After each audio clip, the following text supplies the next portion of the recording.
it's to assist students in developing the language skills they need to become successful in graduate schools and in their professional lives. To that effect, BIL conducts undergraduate general education courses and optional modern languages courses, along with offering a master's in TESOL program. The languages offered by BRAC Institute of Languages includes English, Bangla, Chinese, French, German, Spanish, and Arabic. BRAC Institute of Languages is committed to adopting updated practices in teaching pedagogy and contribute to the field of language teaching. And the BIL Webinar Series is another addition to that commitment. And to further elaborate on BIL's commitment, I invite Mohammad Moshir Rahman, lecturer and research consultant at BRAC Institute of Languages. Moshir? Thank you, Apu. Good afternoon, everyone. Can you hear me? Is it clear? Yes. Yes, sir. Okay, all right. Yeah. All right. Good afternoon, everyone. Yes, sir. Okay. Good Once again, afternoon, welcome to our first BIL International webinar. And special thanks to our esteemed panel of speakers for joining the webinar. I think in a very short notice. Before joining our session, speakers and their presentation, I'll take the opportunity to say a few things about the research and development activities and the backdrop and the purpose of this webinar series. Since several teaching activities of BIL have been informed earlier by our host, I don't think I need to discuss in detail how important BIL, BRAC Institute of Languages role is for an English medium university such as BRAC, which aspires to become an international university. In addition to those roles and activities, in order to further complement the nation's teaching and learning of English, BIL has developed a specialized in TESOL program for teachers of English, which combines teaching and research and equips, trains future English teachers as skilled professionals by grounding basic theoretical and practical knowledge of linguistics and education. Now,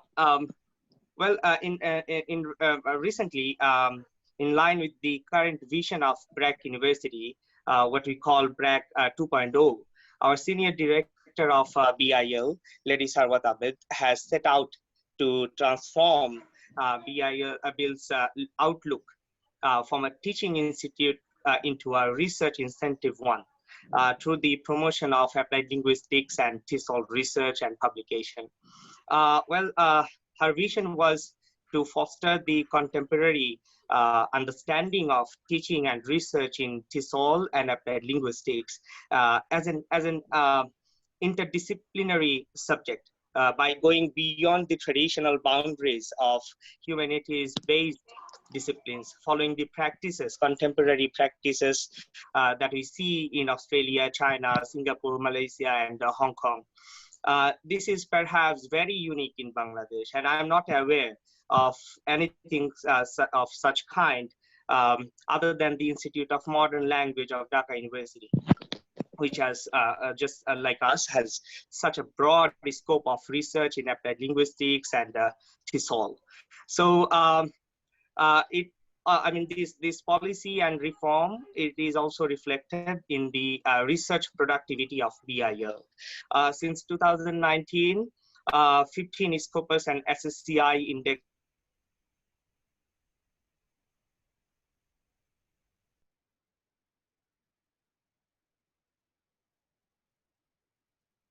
Moshir, we can't hear you. Can you unmute yourself? Yeah. Yeah. Now, is it okay? Yes, Moshir, please go ahead. It's all right? Okay. Yes, it is. All right. As I was saying about our research productivity of BIL, since 2019, last year, 15 Scopus and SSCI index journal articles have been published by the researchers at BIL. This international webinar that we are having now is our latest edition of research and development activities of BIL. It has been initiated to spark discussion on applied linguistics and TESOL issues that are concurrent, I would say captivating, relevant, and will transcend the local boundaries and reach global audiences, so that we can learn from each other's challenges and create opportunities from for progressing together. I mean, we need to learn, we need to understand context, what is going outside, and from that we can learn and we can progress together. Now, before announcing the subject of the session, actually we did some homework. And quite rightly, the role of English in the internationalization of higher education is one of the perhaps most important and widely growing interdisciplinary subject in linguistics and higher education. Our speakers will focus on a number of issues related to the phenomenon, and we'll be able to generate an understanding, overall understanding of how we can or we need to embrace English and other local languages together by analyzing challenges and opportunities, and how we can establish a balanced linguistic ecology in higher education, where all languages can coexist and play their role in education, or let's say in society. Now, my apology for making a very long speech. I often get carried away with the topic as I have immense interest in it. So without any further delay, I would request my colleague and host, Ms. Mehraj, to take over from here. And once again, everyone, thank you all. It's a small request, just be with us and make this webinar series a successful one. Thank you. Thank you once again. Thank you, Moshe, for the introduction. Before we begin today's sessions, I would request everyone to please take note of any questions that you might have, so that in the last 15 minutes of this session, we can ask these questions to our speakers. Kindly post your questions in the chat box so that we can give our hosts a bit more opportunity to question them, answer the questions more effectively. So our first speaker today is Professor Azira Hashim, and her discussion title is English and Internationalization of Higher Education, Language Policy and Multilingual Challenges in ASEAN. So Professor Hashim is a professor in the English Language Department, Faculty of Languages and Linguistics, University of Malaya. She has served as Executive Director of the Asia-Europe Institute, the Director of the Center for Asean Regionalism, the Dean of Humanities Research Cluster, and the Dean of the Faculty of Languages and Linguistics.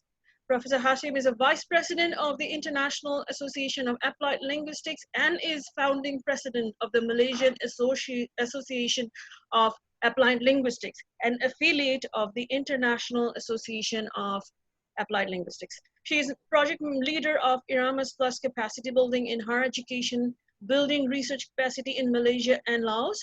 Currently also heading the Jean Monnet Center of Excellence project on ASEAN and EU in dialogue.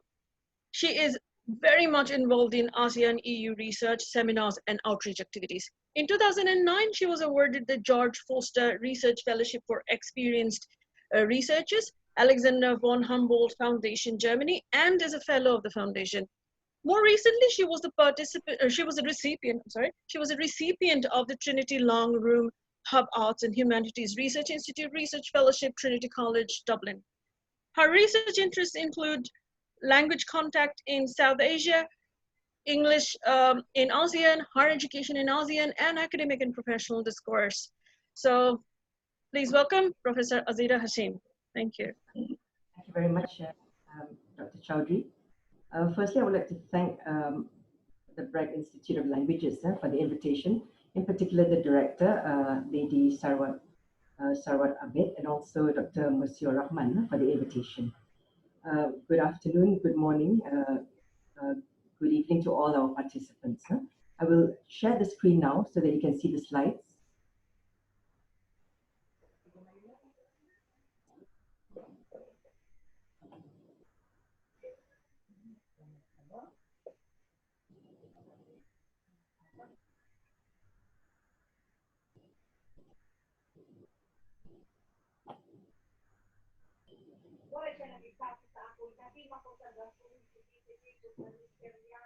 Are you able to see the slides?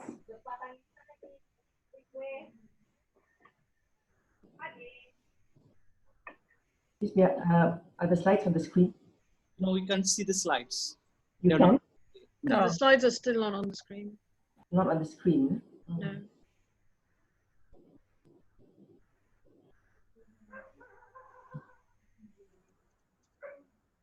I'll just call my colleague. Farid Bhai,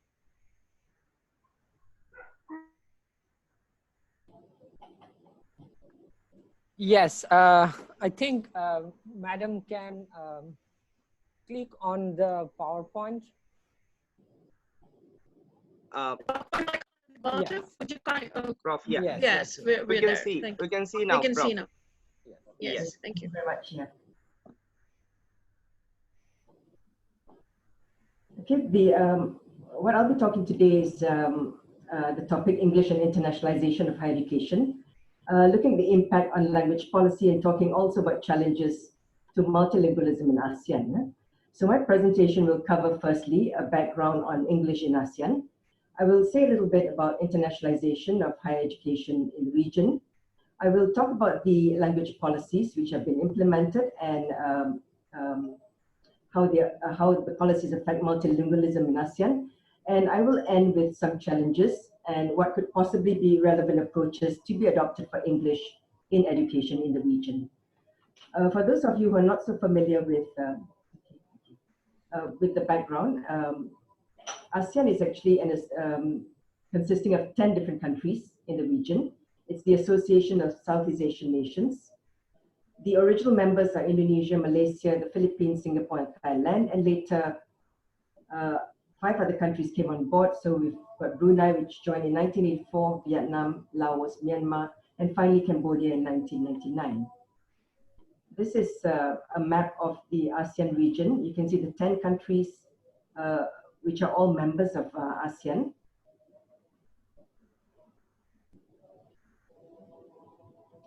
Okay, I will talk about a little about the region, about national languages, English, and also multilingualism.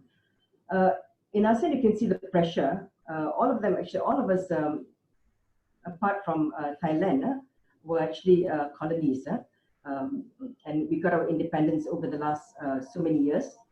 So in ASEAN, you can see the pressure to promote the national language in almost all the countries, and at the same time to have a pragmatic second or foreign language policy, and always usually with English as the most important language promoted widely. As a result, you can see there's a conflict with the multilingual realities that exist in the region, and there are often constant debates with regard to language education policies. To what extent have they been implemented in the different countries in ASEAN? So how much focus has been given to these policies that allow for multilingualism and respect for the mother tongues? So that's a constant debate, and there are quite a lot of efforts which are taking place in different countries in ASEAN to actually give more attention to other languages apart from the national language and English. With the founding of ASEAN and the choice of English as the working language, as stated in the ASEAN Charter in 2009, there's been added pressure to strengthen English in the education system. You can, apart from it being the working language of all ASEAN countries, it's also the global language of aid. And we've seen the presence of international institutions such as the United Nations, the IMF, the World Bank, supporting a number of projects in the region. And then it's also the language of diplomacy among all the ASEAN member states. It's a language mainly which is used for trade and mobility.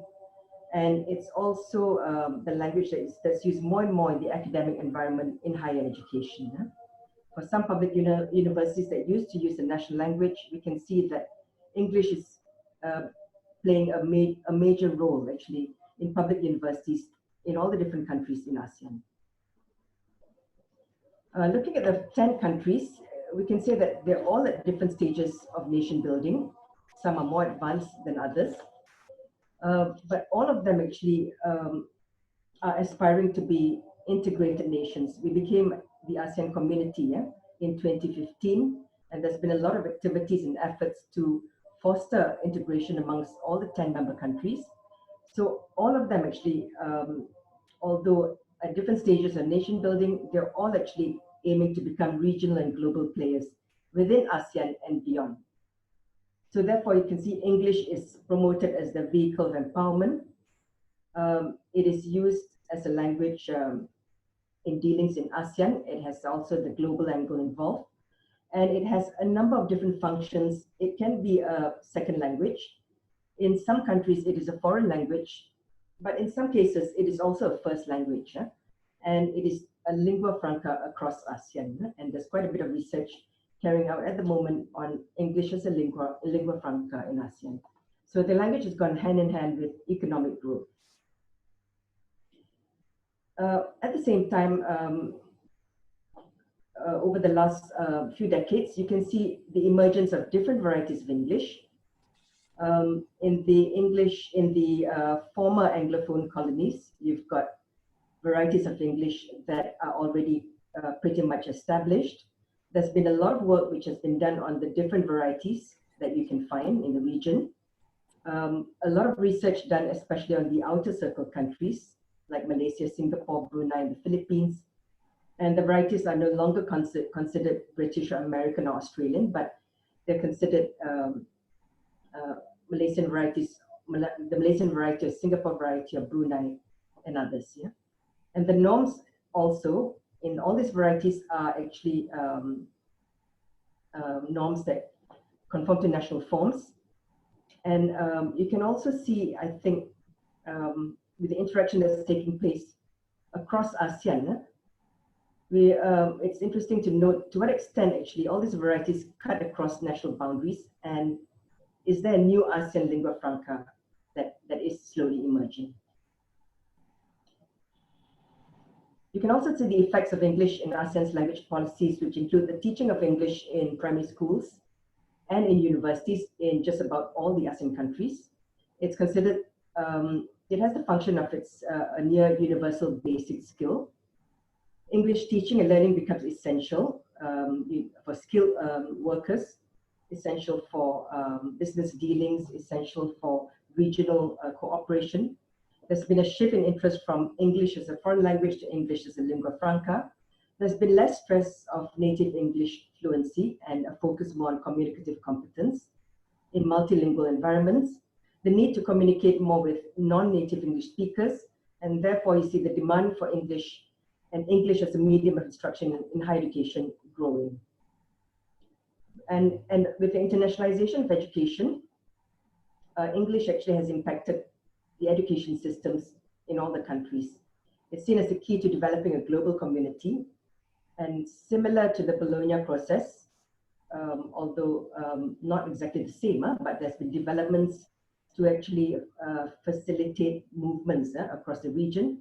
So English facilitates mobility and allows people to move about across universities, across the countries.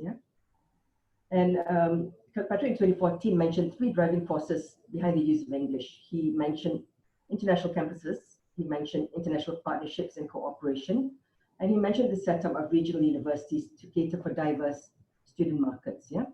But what else is also happening in the region? You can see there's a lot of key players in ASEAN over the last 5 to 10 years. There's a lot of key players, there's a lot of visions, charters, declarations, a lot of developments that have taken place.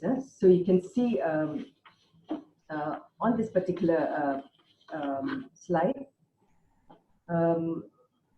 we have the ASEAN Charter. We've got the ASEAN integration work plan that fosters narrowing the development gap.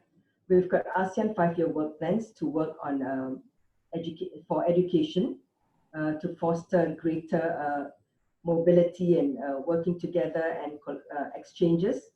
We've got the roadmap for ASEAN community, and then we've got the ASEAN Community Vision 2025. You can see the different networks as well. The ASEAN University Network is a network comprising more than 30 universities in ASEAN. And that network encourages a lot of mobility between the universities within that network. You have the AQAN, which is a body that looks at quality assurance in the region, in the programs in the region, to enable actually mobility across universities. We've got CMIO, RIHED working as well on various initiatives. And then you can see also international bodies that have played a part. We've got the external dimension of Europe 2020. We've got a number of EU projects which involve ASEAN universities. For example, on narrowing the development gap and fostering ASEAN integration, mobility across ASEAN, funded by the EU. We've got various Erasmus Plus programs. And you see there's also the, it's not just ASEAN alone, but we've got ASEAN and the dialogue partners. So we've got ASEAN +3 and also ASEAN +6. Japan, China, Korea, and also India, Australia, New Zealand. And you can see also United Nations policies, bodies. You can see UNESCO, global institutions like UNESCO, UNICEF, the Sustainable Development Goals, which have actually been incorporated in various blueprints in the region, which have also been actually included in various national blueprints as well. So there's a lot of actually activities, events, declarations, charters in the region that has fostered higher education integration and collaboration in the last 5 to 10 years. And all this has had an impact on English. So I mentioned regional global mobility, inter-institutional exchanges. There's also the policies looking at bringing international students into ASEAN countries. And there's a movement away from just sending students to past destinations like the UK, America, Australia, with a greater focus on encouraging domestic students to study in the region. So there are many opportunities like the ASEAN International Mobility for Students, where opportunities, scholarships are given to students to spend some time in another ASEAN country. ASEAN University Network has got also programs for student exchanges. So all of this actually is contributing towards a common higher education space. There's I mentioned AQAN and other different bodies are all actually pushing for more uniform systems and processes across ASEAN.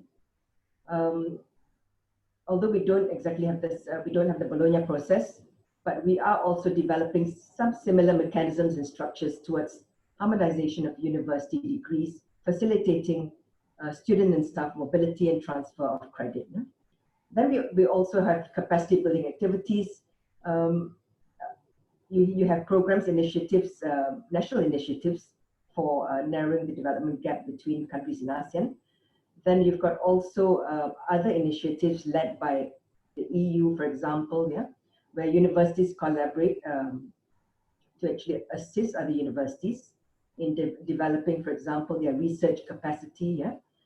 And therefore you have, you can see actually people with the more established varieties going to some of the countries, and perhaps some of these varieties might get transported into those contexts. So there's research needed to see whether at all speakers turn to the more stable and developed localized forms of English that already exist. I will summarize the language policies that have taken place in ASEAN before looking at implications on language in education. Okay, looking at policies in general in ASEAN, I would say that all countries have developed national language and educational policies. There's not so much provision for the teaching of the languages of the neighboring countries. I believe it was more it was happening more often in the past. So for example, you've got Thai and Filipino taught in their own countries, but not so commonly taught in other ASEAN countries. Of the many languages that could be chosen, usually only the dominant one, for example, in Malaysia, we've got Mandarin or Tamil, which are also the media of instruction in some schools. And then number two, all countries have promoted a local.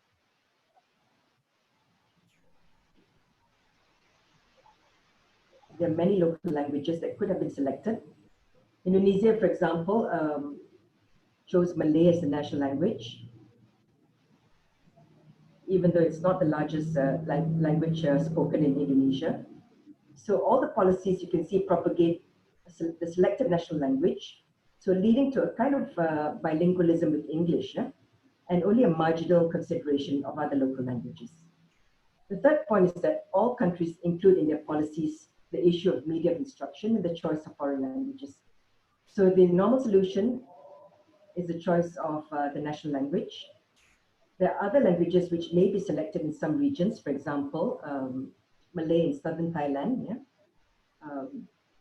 Mandarin and Tamil in Malaysia for some schools and some schools, national type schools. English is frequently the choice because of the belief that it guarantees jobs. And in education, you can see that it's implemented more and more, although usually in some subjects like mathematics and science, although becoming increasingly dominant, and it has become rather predominant at university level. The fourth point is that regarding the status of English, all countries have taken different paths, but on the basis of some widely shared attitudes. So you've got the 3 of the 5 founding members of ASEAN, Malaysia, Singapore, Philippines, Thailand, and Indonesia. In the early post-independent period, we've got Malay chosen for Malaysia, Singapore and Indonesia, Tagalog for the Philippines, Thai and Thailand. In Singapore, English is made the most important official language. Malay, Tamil, Mandarin are considered mother tongues. So others have also chosen the national language, but all struggle about the status of English, especially in education. So what about multilingualism? If you look at the charter, it says ASEAN seeks to inculcate respect for the different cultures and languages and religions of the people of ASEAN, and while emphasizing the common values in the region. So this therefore implies that ASEAN will take a new look at the language education policy to allow for multilingualism and respect for the mother tongue. At the same time, you've got English often being acknowledged as the most important language. For example, the former SecGen of ASEAN mentioned that with the diversity that we find, English is an important and indispensable language for our community to get closer together. Okay, so what is the impact then on language policy and planning? Okay, looking at the status of English, the status of English has to be addressed in terms of language policy to try and ensure the balance of languages vis-a-vis English. It may be practical in Singapore, Malaysia, Brunei, and the Philippines. For the CLMV countries, it is actually quite a major change. And quite often you find an economic policy discourse, which is used about why English should be given a bigger space. And therefore, a national social rights discourse is necessary to complement this and to lead to a more comprehensive national language policy. And then in terms of what kind of English, I talked about the different developments in world Englishes. So for the codification of English in the education domain, there are quite often 3 different views. Firstly, is the maintenance of an exonormative native English model. Second is the choice of a local variety or Englishes model. And the third is a shift to a Southeast Asian lingua franca model that's been mentioned by some researchers. And as to what type of English should be taught and should be used, there's been a lot of discussion about English as an Asian lingua franca spoken by multilingual ASEAN speakers. And this would affect all language communication in the curriculum. And the goal of learners would be to communicate effectively with other multilinguals And this would include taking code switching as a norm in oral communication. And then when you look at testing and competence, it should be measured against the norms of successful Asian multilinguals rather than against native English norms. And then looking at the development of an ASEAN curriculum that includes an Asian perspective of English, and looking at regional globally relevant competencies and skills for the job market. So therefore, we've got discussions about not needing to sound native-like anymore, as in the past, yeah. There's a recognition that English has become more Asian in practice, and that a more Asian perspective of second language learning in language education policies is unavoidable. As to varieties of English, the nature of English across the region is really diverse. Some are actually quite stable. They have localized forms which are used by everyone in that community, in the country. So Malaysian, Singapore, Philippines, all these varieties have been actually described. Yeah, they're considered stable varieties. They've got a number of localized forms that have been documented. Yeah, they become role models as well, and they might get exported actually to other ASEAN countries when there are regional networks of cooperation, when there's knowledge transfer and training within the region. Then looking at English in all the different countries, even in countries that have no inherited English base, there could also be reasonable, stable features that resemble these other varieties due to typological features or adoption through contact.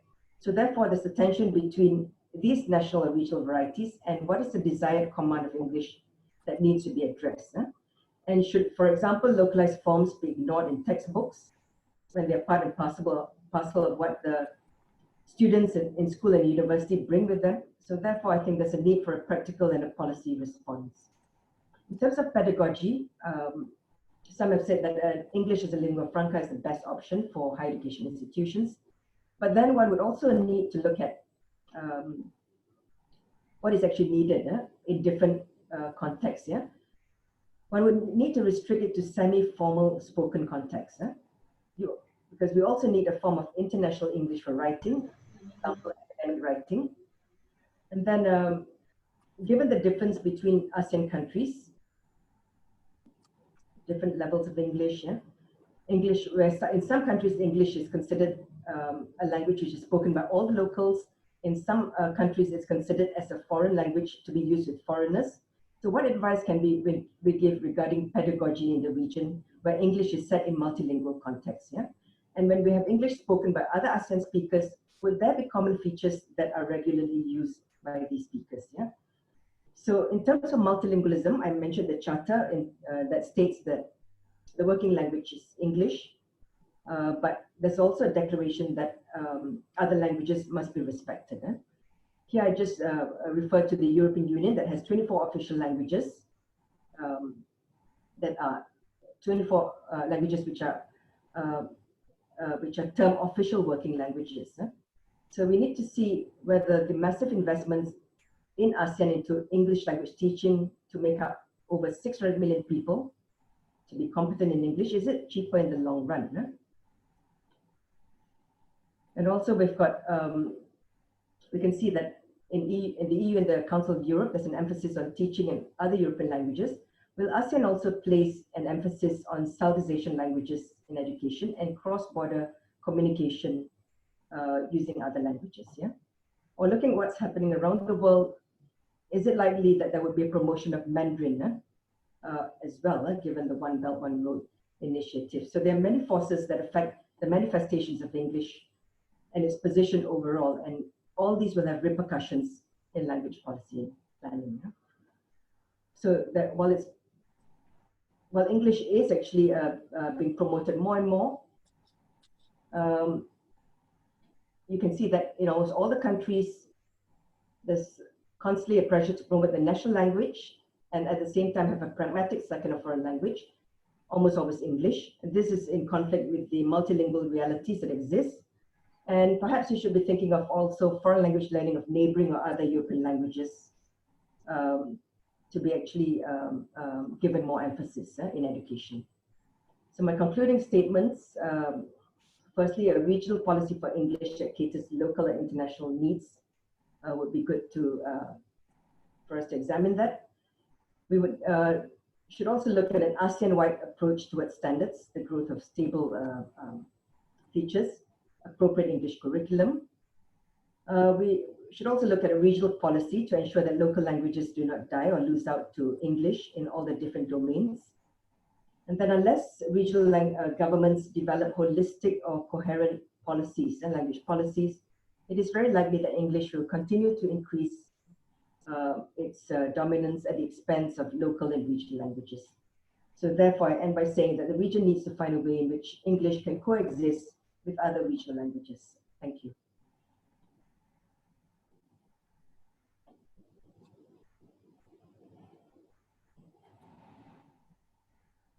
Thank you very much, Dr. Azira. Thank you. Hashim. So we will continue with our next speaker next, so that we can give all the participants more time to do the question answer session at the end. So our next speaker today is Dr. Gabriel. His topic of discussion is Power, Ideology, and Linguistic Landscape, Promoting Multilingual and Translanguaging Pedagogy. Dr. Gabriel is currently Associate Professor at College of Liberal Arts, Santao University, China. He obtained his PhD from the Center for Global Englishes, the University of Southampton, UK, and an MA from University of Leeds, UK, and is a very well-published author. He recently authored the monograph titled Repositioning Accent Attitude in the Global Englishes Paradigm, a critical phenomenological case study in the Chinese context, published from Routledge, and co-edited a volume with Dr. Handoyo Widodo titled Critical Perspectives on Global Englishes in Asia, Language Policy, Curriculum Pedagogy, and Assessment. He also recently completed a British Council-funded project with Dr. Will Baker investigating the development of intercultural citizenship and its relationship to English language use among Chinese students in the UK. His research interests include global Englishes, applied linguistics, social linguistics, language attitude, identity, intercultural communication, teacher education, and language teaching and learning. So can we all welcome Dr. Gabriel, please? Okay, thank you very much and for your introduction, and good morning, good afternoon, and good evening to all the audiences here. Is my voice clear enough? Is that all yes, right? Dr. Gabriel, it is clear. Okay, thank you. And I'd like to express my gratitude to Bragg Institute Language for your invitation, and it's my honor to join this webinar today. I'm trying to share my screen here. Just check, is my screen on? Yes, Dr. Gabriel, it's on. All right, thank you. My presentation today is on power, ideology, and linguistic landscape, promoting multilingual and translanguaging pedagogy. So my perspective is from a critical linguistic perspective, and I'm going to show you a study I did with my students after I talk about the general linguistic landscape and also some aspects of language teaching, applied linguistics from a critical perspective and from a global Englishes perspective. I'll start with a brief introduction of some key issues related to power, ideology, and unequal Englishes in ELT. And then I will show some examples of linguistic landscape, which shows the issue of power inequality, language discrimination, etc. And next, I will show a case study that I did, hopefully with some data for the audience, for people to see how we promote translanguaging practices to empower students, to empower our language learners to take the initiative with the balance of the local language and the local culture in ELT practices.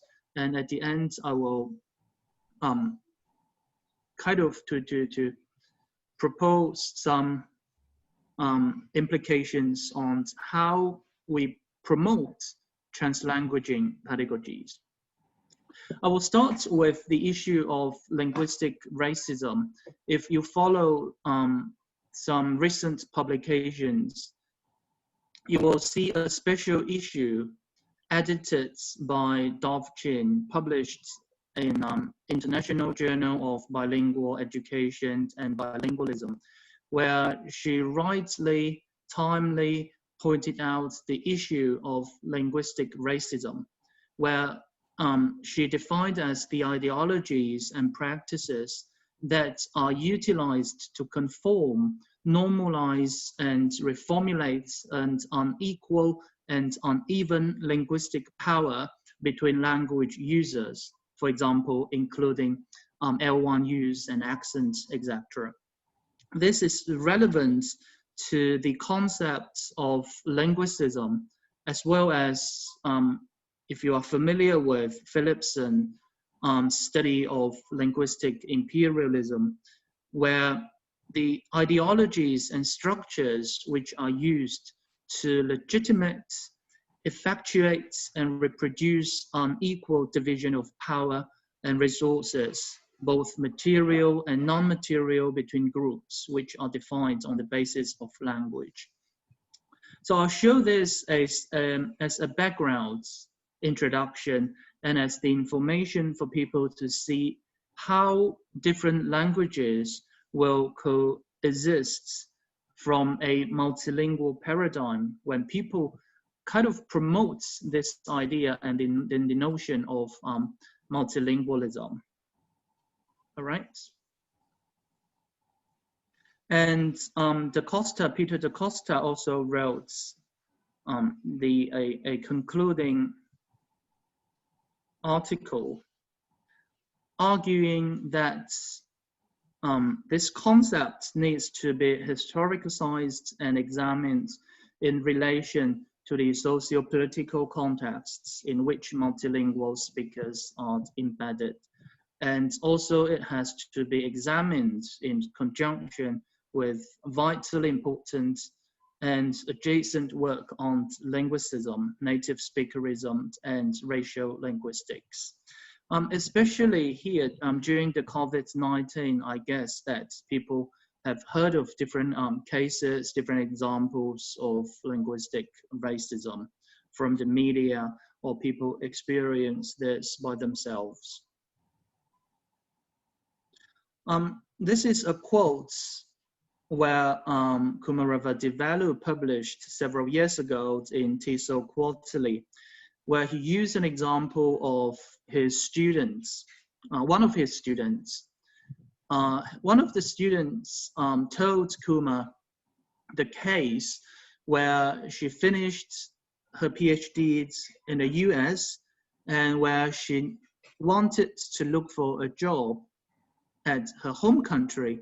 But the story is that, if you can see from this quote, it is difficult for even well-qualified citizens with foreign degrees to compete with expatriates, and if they do manage to get a job at an institution of their liking, their salary and service conditions are not on par with those of the expatriates, nor do they enjoy the same respect and recognition accorded to native speakers. They are treated as second-class citizens in their native land.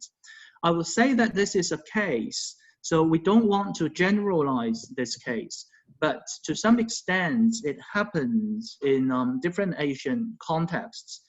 From that aspect, Tupas, this is one of the chapters published in this edited volume by Luani Tupas.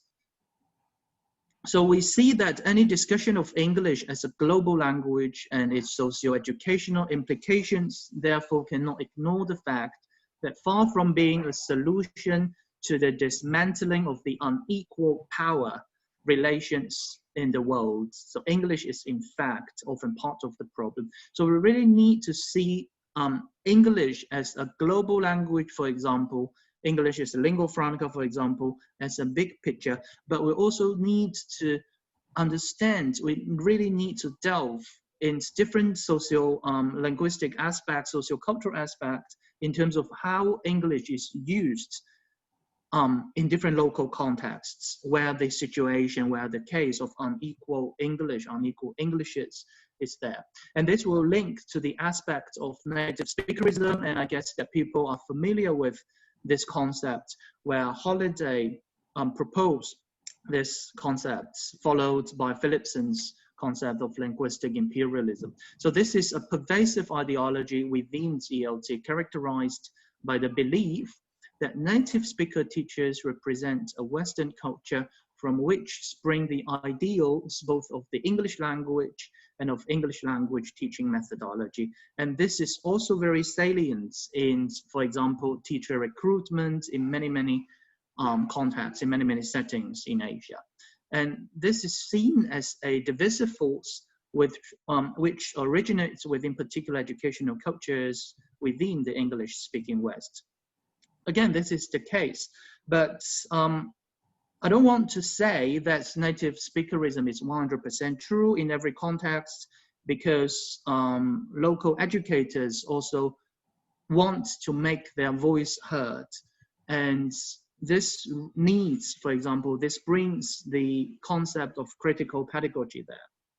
But this is true to some extent in many cases, especially in Asia. I don't know whether you experience something similar. So when we link those concepts of linguistic racism, for example, linguistic imperialism, for example, in English language teaching in ELT today, although scholars promote the concept of global Englishes, English as a lingua franca, some people will say that, okay, this will reinforce the concept of English only and the English dominance. So as local educators, we really need to see this from another perspective, all right? So I argue that despite the initiative arguing for the importance of incorporating various aspects of global Englishes into classroom, the actual ELT practices seem to be relatively slow to reflect on global Englishes language teaching. And from my perspective, my observation, my experience, I see the entrenched ideology of native speakerism is still salient in both job markets and classroom practices. To some extent, the top-down policy is still there, very salient. And another case I want to discuss is the ELT teachers' privilege and marginalization. This was based on a study I conducted several years ago. I interviewed Chinese English teachers where they work with native English teachers in terms of their working conditions, their satisfaction, and their professional development. So I asked them whether they enjoy the same, for example, condition, the working load, and they pointed out that the job requirements are different in terms of teaching, researching, and admin.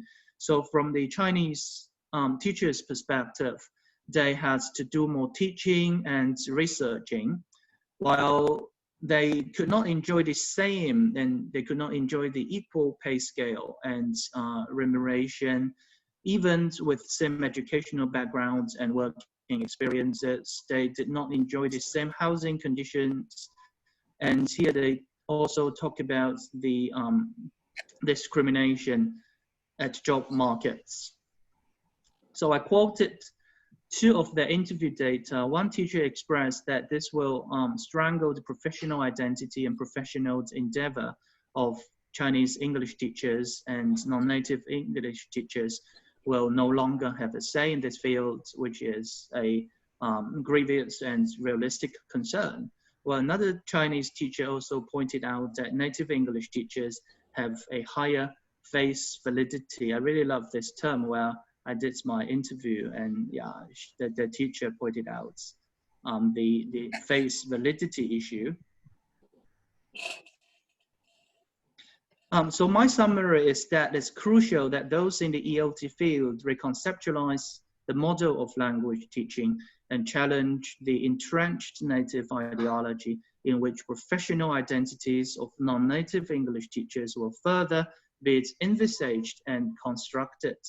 So ELT should be more contextualized, as not only should people view ELT from a global perspective, but also the localized versions of English should be integrated into the language classroom for students to reflect upon the current linguistic landscape of English across the world. So we really need to empower local teachers to construct a more professional identity to make their voice heard when they work with native English speaking teachers. I don't mean that native English teachers really enjoy privilege, which is not really.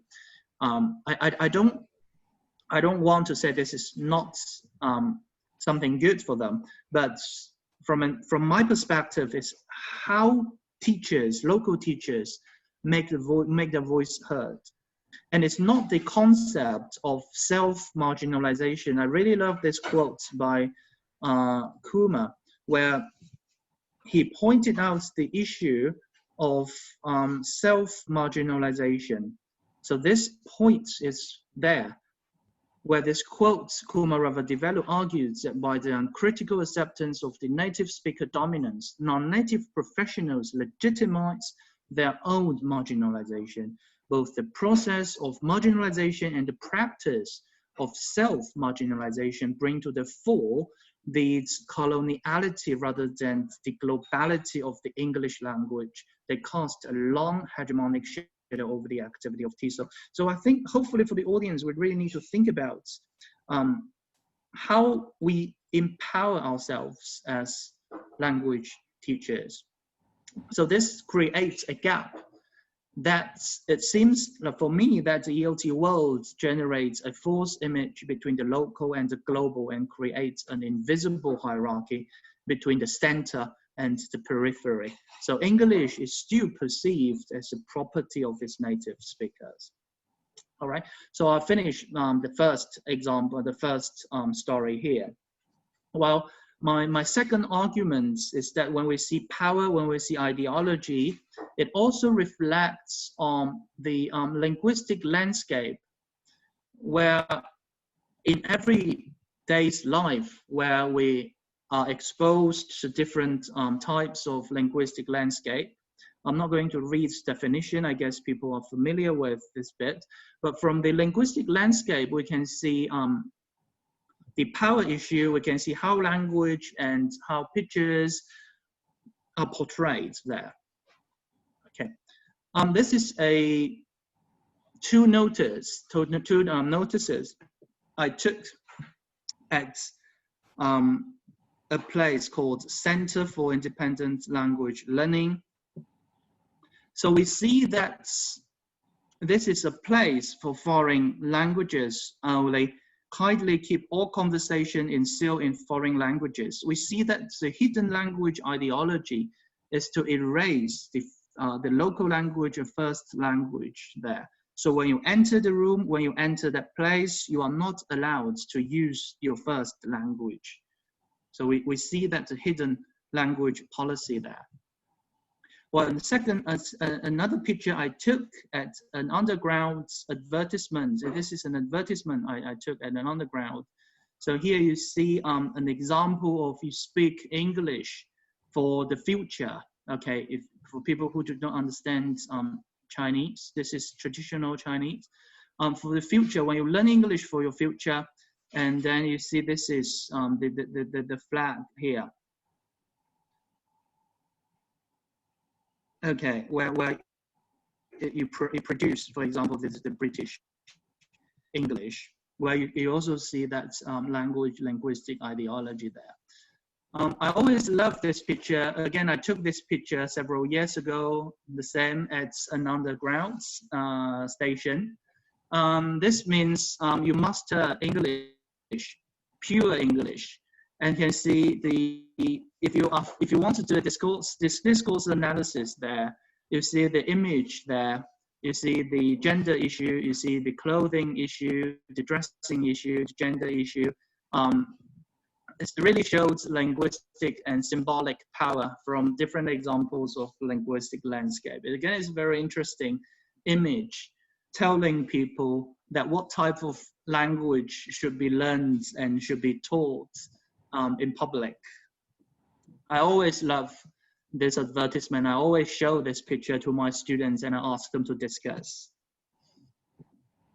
All right, so we see that in our real life, the tension between retaining the culture and values associated with the mother tongue and the adoption of a national identity symbolized by a foreign language is not easy to reconcile. So when people talk about argue and promote, for example, global English is a lingua franca, multilingualism, we see different ideologies really in our daily life. We still find an imbalance of the linguistic racism, for example, power inequality, for example.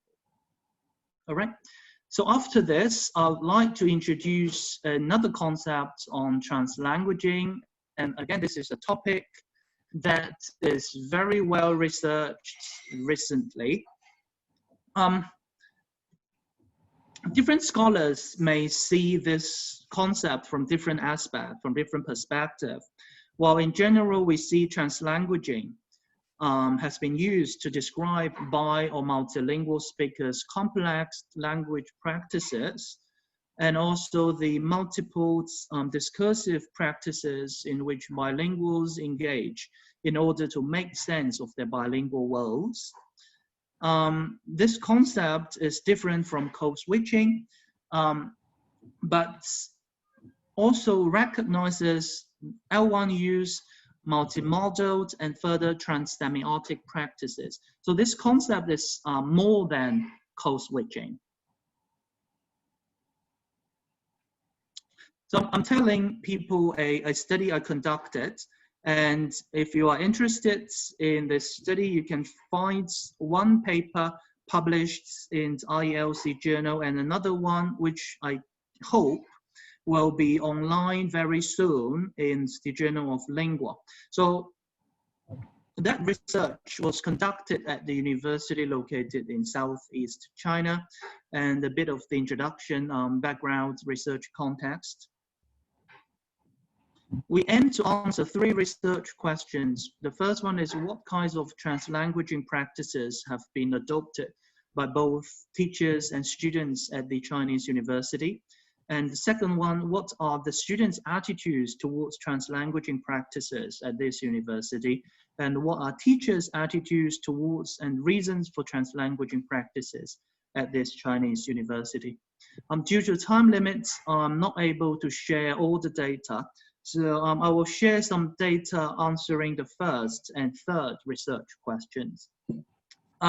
We interviewed these questions and we observe, my student observed 5 language teachers and EMI teachers class. So I'm showing some examples. We see the first example is that teachers use translanguaging for comprehension check. Okay, this one, okay.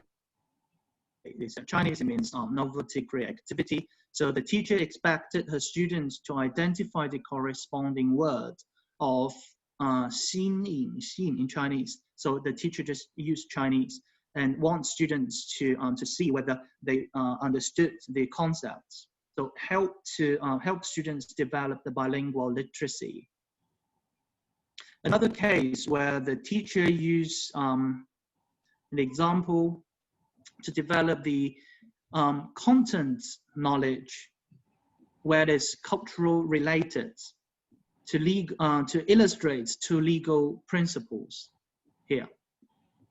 And the teachers use call pair and also the concepts of this Nigel to explain the cultural concepts.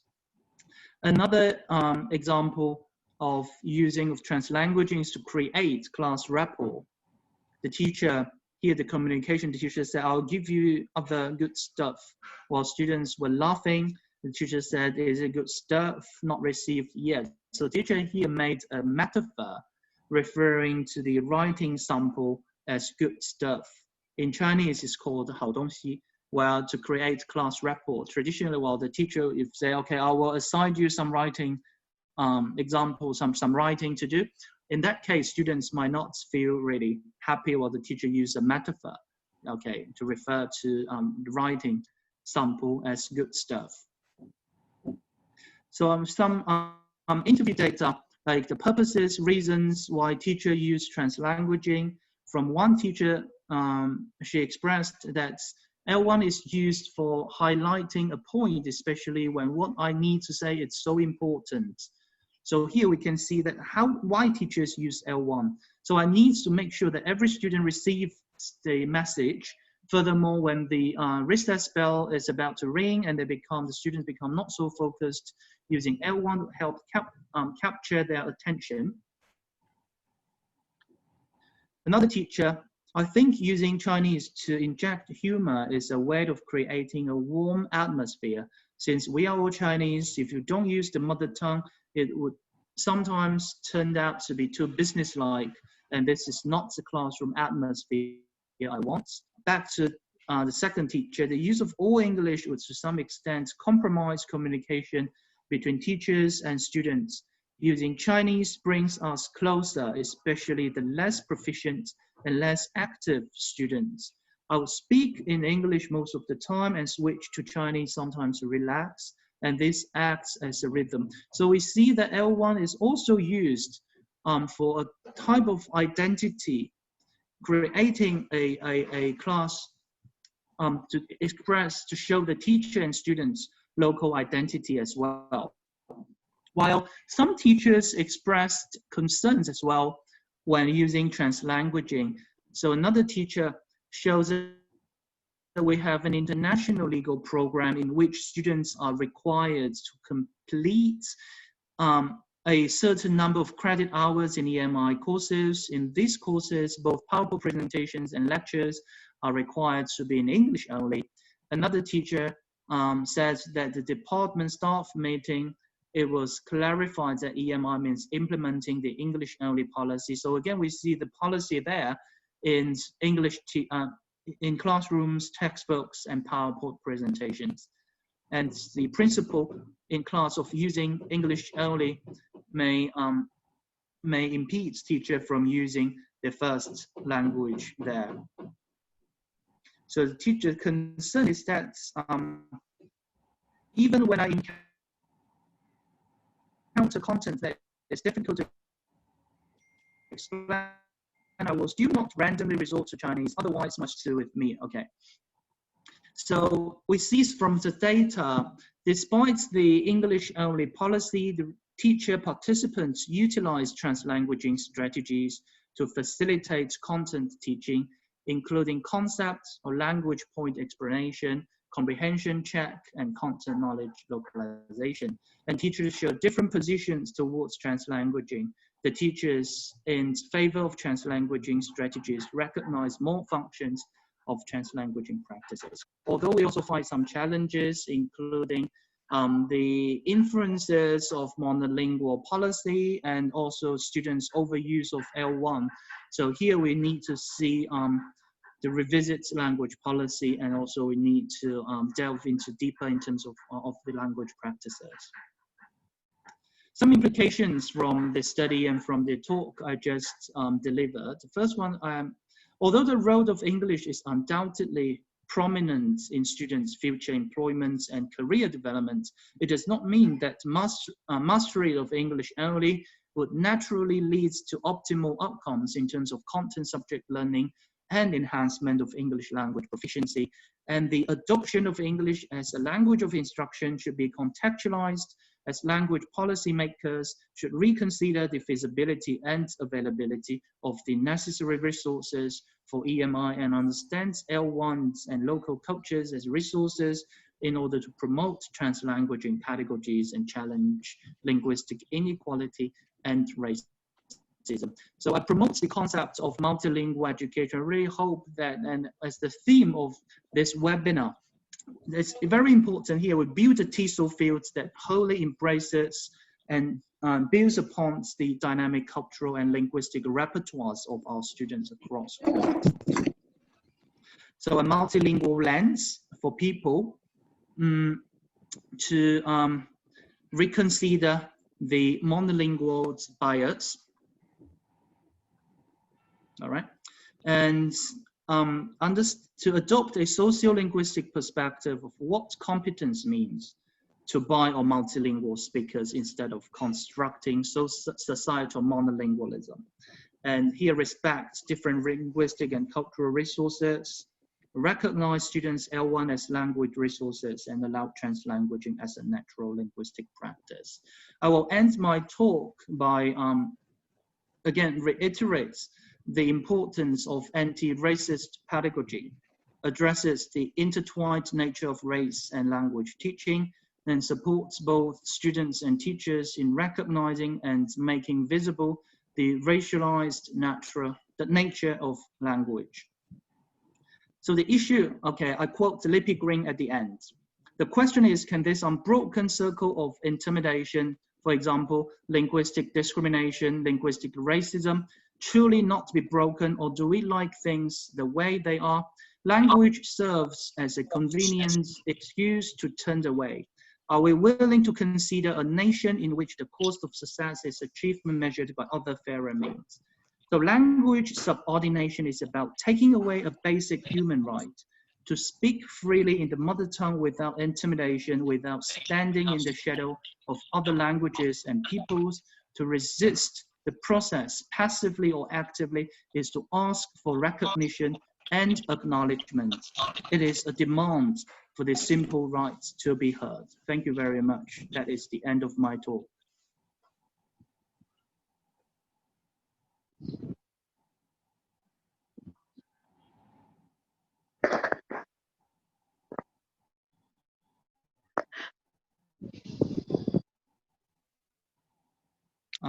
Thank you, Dr. Gabriel.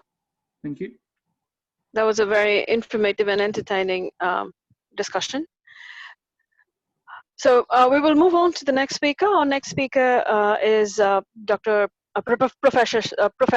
Shayla Sultana, and she will be basically talking about English and higher education in Bangladesh, student in the neoliberal panopticon. Professor Shayla is currently a part of the faculty of the Department of English Language IMO, University of Dhaka. She has been educated at Jahangirnagar University, Monash University, King's College, and University of Technology, Sydney. She has authored numerous articles in journals and high impact factors and corpus journal metrics, such as Linguistic Education, International Multilingual Research Journal, International Journal of Bilingual Education and Bilingualism, Journal of Asia Pacific Communication, Asian Englishes, Translanguaging and Translation in Multilingual Contexts, and others. Her co-authored book,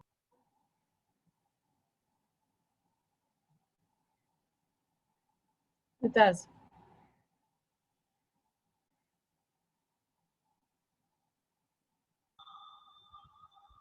Ma'am, you're muted.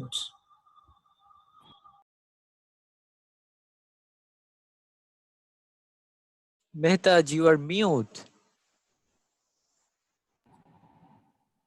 Mehtaj. Linguistic and Multimodal Resources within the Local Global Interface of the Virtual Space, Critically Aware Youth in Bangladesh, and TV Advertisements in the Mediascape of Bangladesh, a disjuncture between the realities of emerging trans-Semitic arena and the language policies in practice. I've also been published in Language and Culture on the Margins, Critical Inquiries in the Studies of Social Linguistics of Globalization and Language, Digital Communication and Society from Routledge, UK. the multilingual matters, and Peter Lang, respectively. She is also the lead editor of the Routledge Handbook of English Language Education in Bangladesh. So we shall. No, but did you receive mine? I just wanted to know. Hello? Hello? Oh, okay. So sorry for that. So we will kindly request everyone to turn off your mics, including mine got turned off. Yeah. All right. So thank you very much. Thank you for everyone for bearing with us, and we will continue with Professor Shayla.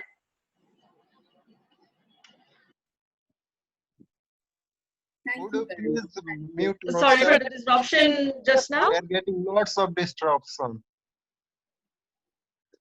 Sorry. Please continue. Thank you very much. At first, I must thank BIL and Lady Abed and Monsieur for inviting me and allow me to present my ideas in relation to language education, English language education in Bangladesh. As Mehtaj has already mentioned, the title of my presentation is English and Higher Education in Bangladesh, Students in New Liberal Panopticon. Give me a few minutes so that I can share the screen with you.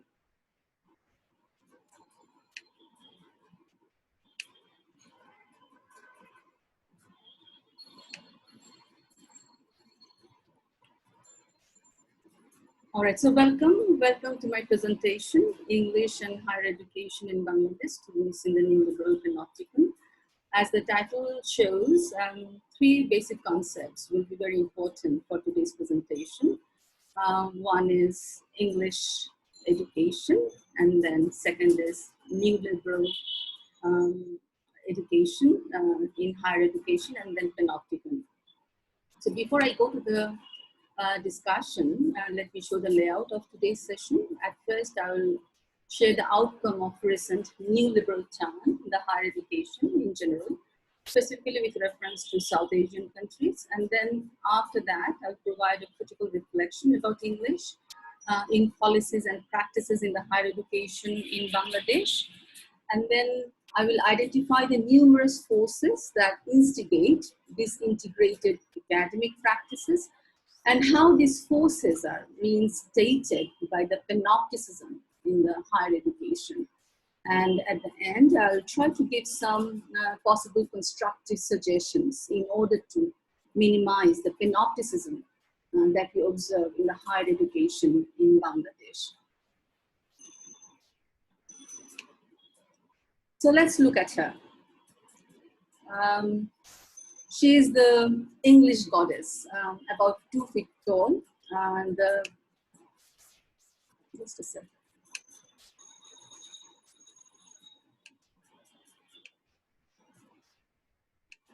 Yes. So this is the statue of English goddess. She's 2 feet tall. The bronze statue of the goddess resembles the Statue of Liberty. There is a pen in her right hand, and it shows that she's literate. She's dressed well, and her huge hat, in fact, is a symbol of defiance and boldness. And she rejects the old traditional dress code, and in her left hand, she holds a book. And this is the Constitution of India, which gave Dalits community equal rights in India. And she stands on the top of the computer that opens the world to them, open the world to the Dalits with the use of English. And it is sort of a promise that the Dalits community will use the English language as a ledger and become free. So this goddess, Angrezi Devi, she's the invention of Chandravan Prasad. Ma'am, sorry for interrupting. Can you go to the presentation mode, full slide? This is Monsieur. All right, okay, you can't see it? Can you go to the full slide presentation mode so that, I mean, it's just very small. Oh, very small. Full slideshow, yeah, just here. Slideshow. All right, okay.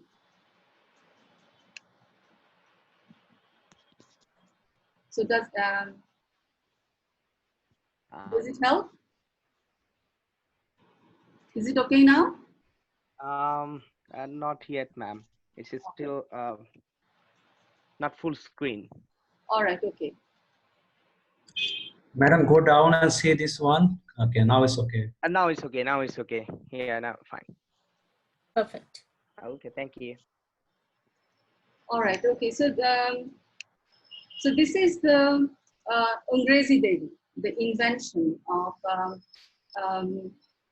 Prashad. So he tried to build a temple in Uttar Pradesh to worship the goddess of English language, and which he believed would help the Dalit community to climb up the socio-economic ladder. So English is considered to be instrumental for India's 200 million Dalits to escape the restriction of India's caste system and poverty. So this goddess of English, it is expected that with the worship of the goddess of English, the Dalit community will be able to overcome the hardship, and they will no longer have to serve the landlords, or they don't have to skin dead animals or clean drains or raise pigs and buffaloes. Instead, they would be able to work in different offices, become employees and benefactors. And this very idea was introduced by Babasaheb Ambedkar, and he was an Indian jurist, economist, politician, and social reformer. And according to him, English was the milk of lioness, and he said that only those who drank it will roar. And Chandraban Prashad says that with that milk, the roar of the Dalits, he says, will be heard by one and all.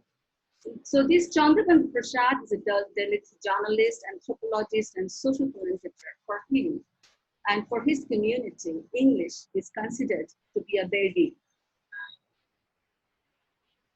Now, even more interesting, Chandraban Prashad made this announcement on October 25th, the birth anniversary of Lord Macaulay. We all know about Lord Macaulay and his famous minutes, which in fact marginalized the entire literature of the Indian subcontinent, and he privileged the English language and culture. So for Chandraban Prashad, as he says that Macaulay's minute was wrongly interpreted. For him, Lord Macaulay, in fact, had understood the spirit of the communities who were oppressed in the society. And the song that he prepares in order to worship the goddess is very interesting. She hails from London, this goddess English. She reigns over computers. She's everybody's goddess.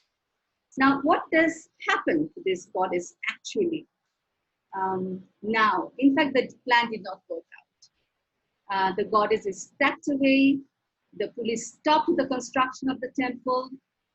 The authority intervened, stating that goddess cannot be resurrected randomly. It is even more interesting that the Chief Minister, then Chief Minister Mayawati, she said that you cannot just invent one goddess. There is already a goddess in the state. In addition, the Supreme Court directive said that no temple should be built on public land without permission from the administration. So we see that even though Angrezi Devi was very much wanted by this Dalit community, she couldn't be resurrected. Whereas, when you think about the new liberalism and higher education, we see that it is reigning like a Devi. So why didn't it work out? Definitely there are certain political, economical, social, cultural, and religious reasons for which the Angrezi Devi didn't work out for the Dalit community, whereas the same Devi is working very well in the higher education in different South Asian countries. And now when I talk about new liberalism and higher education, I look into all these factors, how neoliberalism in the higher education is, promoting the English language as a deity, and we are not aware that the deity exists, but we definitely worship her with all our heart and soul. So let's start with a bit of discussion on neoliberalism. The United States, the United Kingdom, Canada, Australia, New Zealand, these are the first 5 Western countries that initiated and incorporated the neoliberal ideas in higher education. So the process of integrating neoliberalism in the education sector, in fact, had 3 consequences that we observed. It has turned the education as a profit-based educational management. That is why we see that nowadays in higher education, education has become a commodity. And then there is also a strong attempt to reduce the education cost. And it is done usually by increasing the number of students and decreasing the number of teachers. And even then, if there are teachers, their work responsibilities are increased by including administrative responsibilities, cutting down the administration support in the university. And we also see that there is immense preoccupation with curriculum standard and accountability. We see that, those who work in different private universities in Bangladesh, how preoccupied we are all the time, standardizing the curriculum. And we also see that there's 3 types of education reformation, which in fact came to higher education from neoliberal economic theory. So there is a competition-based reforms. It sort of creates that sort of environment in the university that the better you are in your, in English language, the better you are in your results, the better you will be off in your professional life, in your future. And there is also financial imperative-based reform. It sort of bring the responsibility of education from the government to the private sector. So the private sector becomes more responsible of running the higher education. And as a result, as we see, the parents become more responsible of the financial costs that are involved in the education of the children. And it is also believed to be an equity-based reform, but eventually I'll show that it is sort of a hoax. So in this new liberal economics, in fact, this relies on the values and choices of competition, as I have mentioned. And it does not much give value to equity and sustainability, and that is why we see that there's so much preoccupation nowadays in higher education across South Asia about ITC evaluation, THT ranking, ISO surveillance audit. The very term surveillance shows what it is. And recently now we have another trend that is SDG mapping and so on and so forth. So these are all reflection of new liberal economics that promotes competition.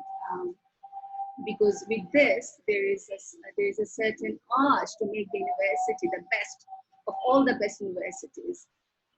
And then the students' abilities and subjectivities are also predetermined. They're ranked, they're tracked, and in many cases commodified, in the sense that those who are weaker students, they're put in certain sections of those remedial classes, and those who are better off, they are represented in all the club activities. They're sent to different extracurricular competitions, and they become the face of the universities.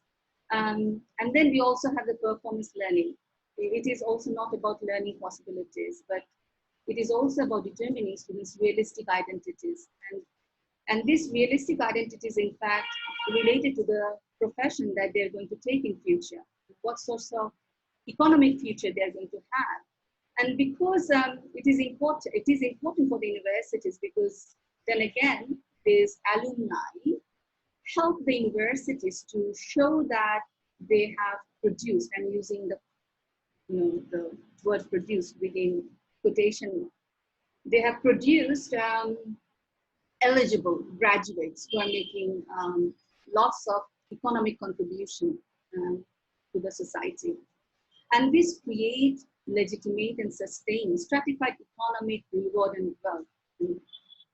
We see it in our society, all the time, how different professions, how different university graduates are taking different paths in the profession, and how they are in fact sustaining and nurturing the division that we observe in the university, and they carry on this division, sustenance of these divisions when they go to the job market. And it is also important to understand, I have already mentioned that panopticism and panopticon will be an important dynamic of today's discussion, because the neoliberal spirit, in fact, gets more prominent, more justifiable because of the panopticon, because of the panopticism that we observe in higher education nowadays. This idea of panopticon, in fact, came from Bentham, and it is a type of prison building. It was designed by English philosopher and architect Jeremy Bentham in the late 18th century.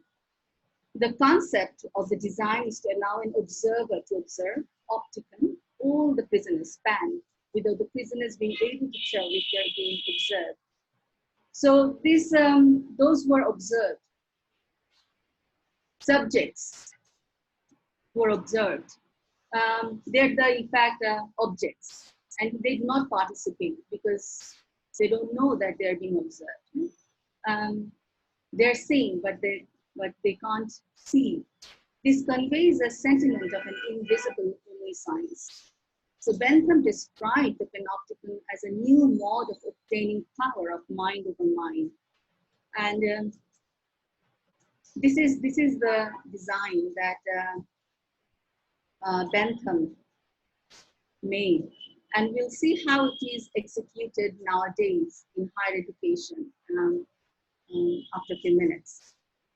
So Foucault, in fact, took this idea of panopticon and discussed it in his book, Discipline and Punish.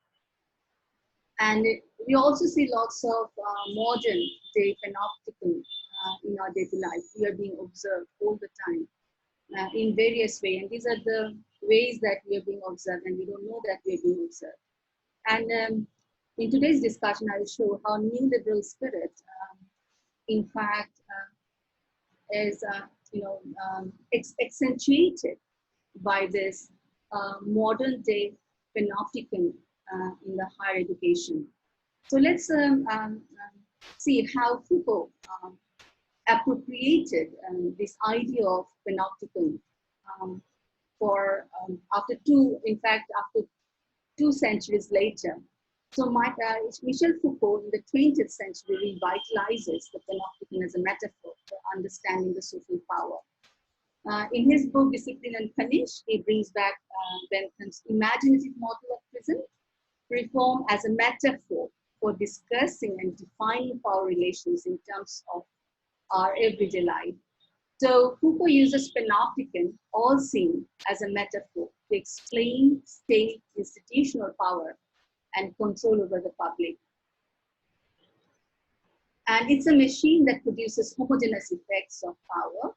It's a metaphor for the social institutions, structures, and routines that convey power, which make systems, policies, and governments invisible. And this is a beneficial scheme for maintaining a hierarchical relationship and productivity of certain behavior.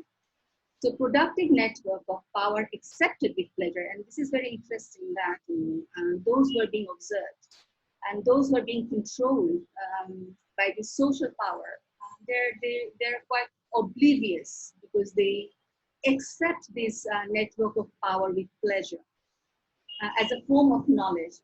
They don't see it as a force of repression because they are not aware of the negative effects that homogenization has on them. And their mind is so much coerced with the social power that they don't see that they're being used and they're being manipulated by the social system. So now I will show how we can understand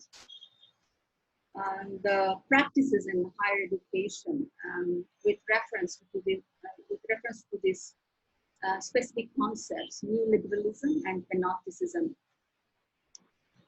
The key references for today's presentation will be my 3 research studies, which I have published in several journal articles.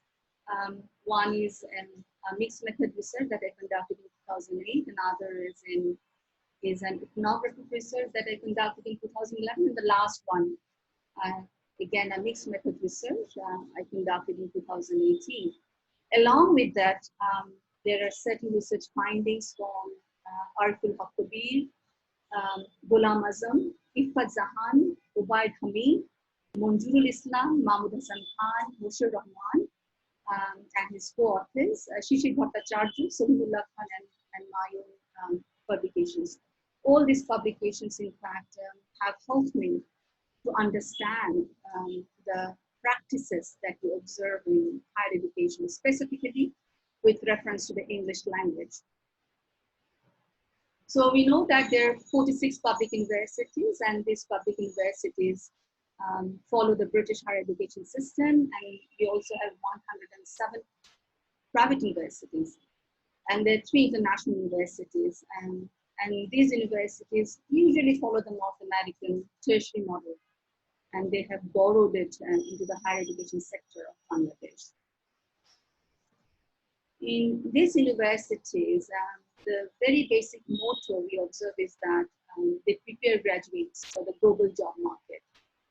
And because of the emphasis on the beliefs on the education system and the ideologies promoted by the Western, the global north, we see that there is a strong belief in the stakeholders who work in the higher education about the superiority of the social, political, cultural, and economic system of the global north.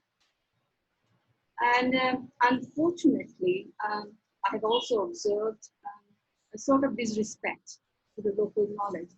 And these are based on all research findings. So you may disregard with all my observations, but again, you need to have evidential support. But whatever I'm saying today, these are all based on certain evidences that we have observed in different research studies. So in this, we observe sort of a disrespect to the local language and knowledge, perceiving them as indigenous, traditional, and backward. And we also have observed a nonchalant attitude towards own culture and historical heritage. Amongst all these issues, English language, in fact, plays a very vital role because it is the only medium of instruction. And it also gives an impression that universities deliver a Western education system. Meanwhile, when it does, this English language, in fact, promotes the ideology of the English education, which is, in fact, associated with the elites in South Asian countries, and I can firmly say that based on all the research done. So this neoliberalism and knowledge-based economy is, in fact, not that much promoted by the University Grant Commission if we look into their motto as explained in their websites. The University Grant Commission intends to produce highly skilled, within quote, highly skilled, trained, within quote, trained, motivated and ethically committed individuals. We don't see the word knowledgeable or enlightened, but yes, highly skilled, trained, motivated, and ethically committed individuals who can meet the country's future demand. But when it goes to the hand of the stakeholders of higher education, we see that there is a knowledge-based economy, which is promoting market-driven subjects of the global market by interest. And that is why in all the private universities, we see a very strong inclination toward the subjects in commerce faculty associated to commerce and business.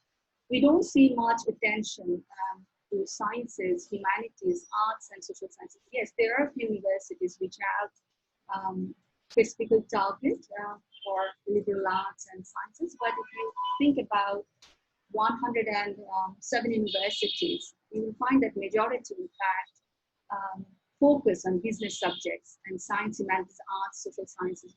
These subjects are sort of peripheralized. So what happened as a result? We see that this higher education sector in Bangladesh, it does have a strong impact, immense impact to the social, cultural, political, and economical patterns of society. New liberal policies are changing the pedagogical practices and making the higher education the most expensive commodity in contemporary Bangladesh. And the marketization, and these findings are based on Kabir. He has extensive studies done on new liberal higher education of Bangladesh, and these are all, these statements are all with reference to his work. The marketization of education is leading to a vocationalization of higher education. So we do not see enlightened, educated people coming out of the university. We see a skilled force who are very much good at working in different banks and mobile companies, but we don't see enlightened people who can contribute to the development of the society. And then we also see that there are lots of elite businessmen are getting involved in the business of higher education, which is sort of welcomed by the government because, again, it reduces the responsibilities of the government about higher education. The University Grant Commission introduced the strategic plan for higher education. In fact, this plan, and I'll show it to you in my next slide, that this strategic plan for higher education, in fact, accelerates the spirit of new liberalism. So, and this practices of new liberal practices implemented in the form of curriculum innovation, assessment, and then criteria for evaluation of teachers and students and curriculum, they do not in fact consider or keep in mind the historical, social, and cultural realities of Bangladesh. And teachers and students of business and technology related subjects sustain, they also sustain these hierarchies that we observe that are promoted by new liberalism. So this strategic plan for higher education promoted by the University Grant Commission, and again it was funded by a development organization.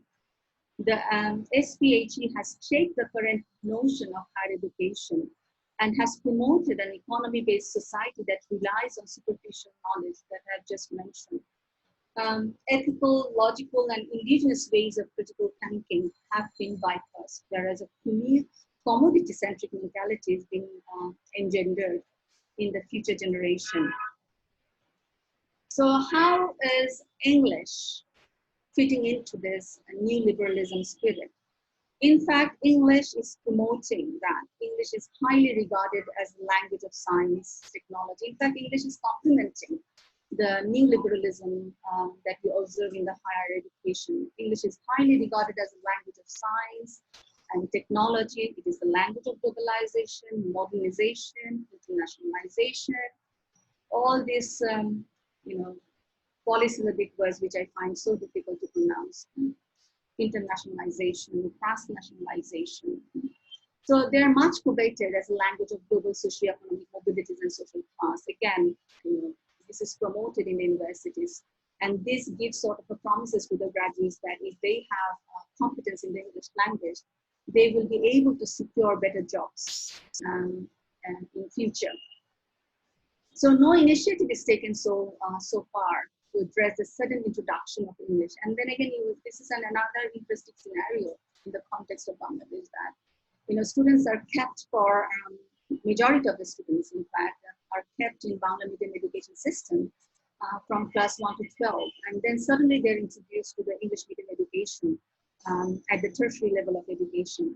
So this sudden introduction of English in the higher education, this step, in fact, never, and this initiative never takes into account how this sudden introduction of English, makes students feel, and how they cope up with the English language when they have little acquaintance with the language as a medium of instruction.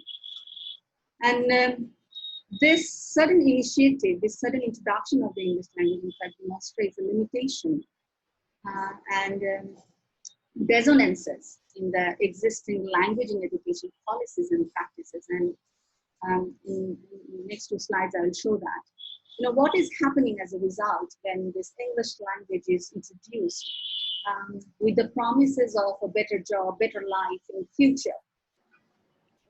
In fact, it doesn't make the life easier for the students. In our research, we find that, in fact, they might complexifies student socialization experiences in the academia. They cannot participate in classroom activities adequately and properly. Most of the time, they remain silent because they struggle to ask questions in English.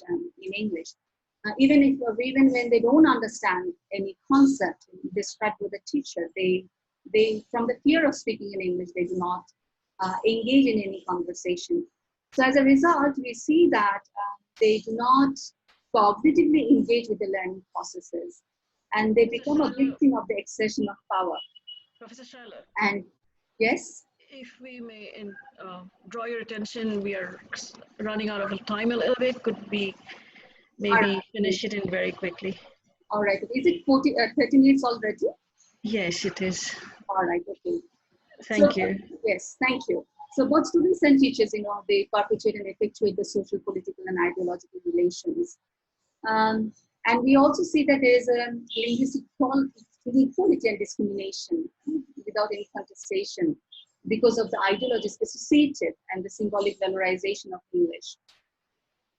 And this is also very much obvious in the society. And society, in fact, has accepted this discrimination, even though there are lots of funds going on about this division between English medium students and Bangla medium students, but it is also accepted, sort of a legitimate division.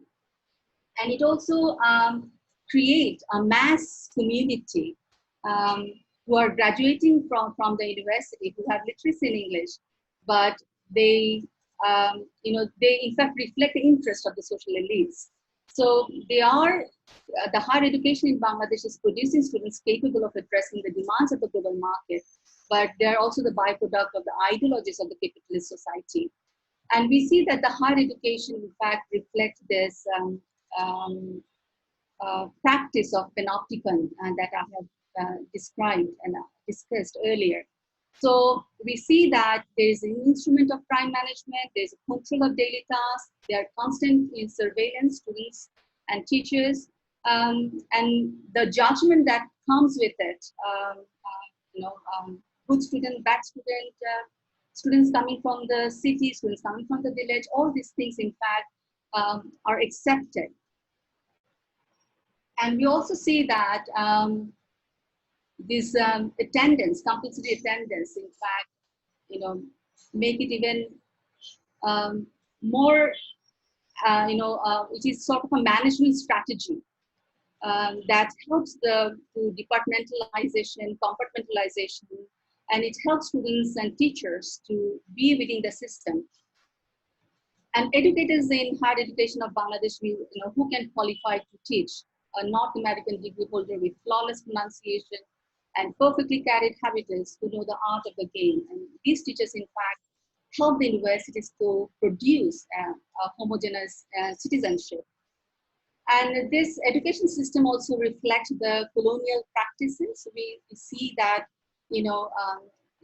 these reflect the European class system, hindering the poor and the minorities, preventing the upward social mobility, and it is done to the through teaching all the content in the English language as I have mentioned earlier. So the higher education is a sifting machine which identifies and educates the most academically able students.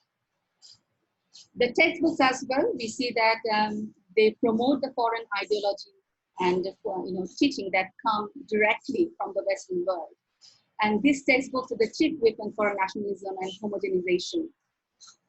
And this textbook, in fact, level down all the distinctions of varieties of language through patriotic principles or other principles, the neoliberal principles that I have discussed. And we also have to remember that the assessment process, this is also a sort of a panopticism that we observe. Students who are positioned by rank and compared with other students are better judged by the administration. So examinations is essential for immediate evidence of students' achievement and failure. So perhaps in some other time, I'll talk about this eugenic discourse. Let's talk about this promise. There is a construction of false evidence for the greater good of society. And that is why we see that students and teachers are unable to recognize the discipline and punishment process. And this is another example of the subversive use of panoptic practices. So we need, in fact, Pink Floyd's The Wall. I think you have all listened to the song. Because universities are no longer interested in the human learner. Universities can be considered as factories.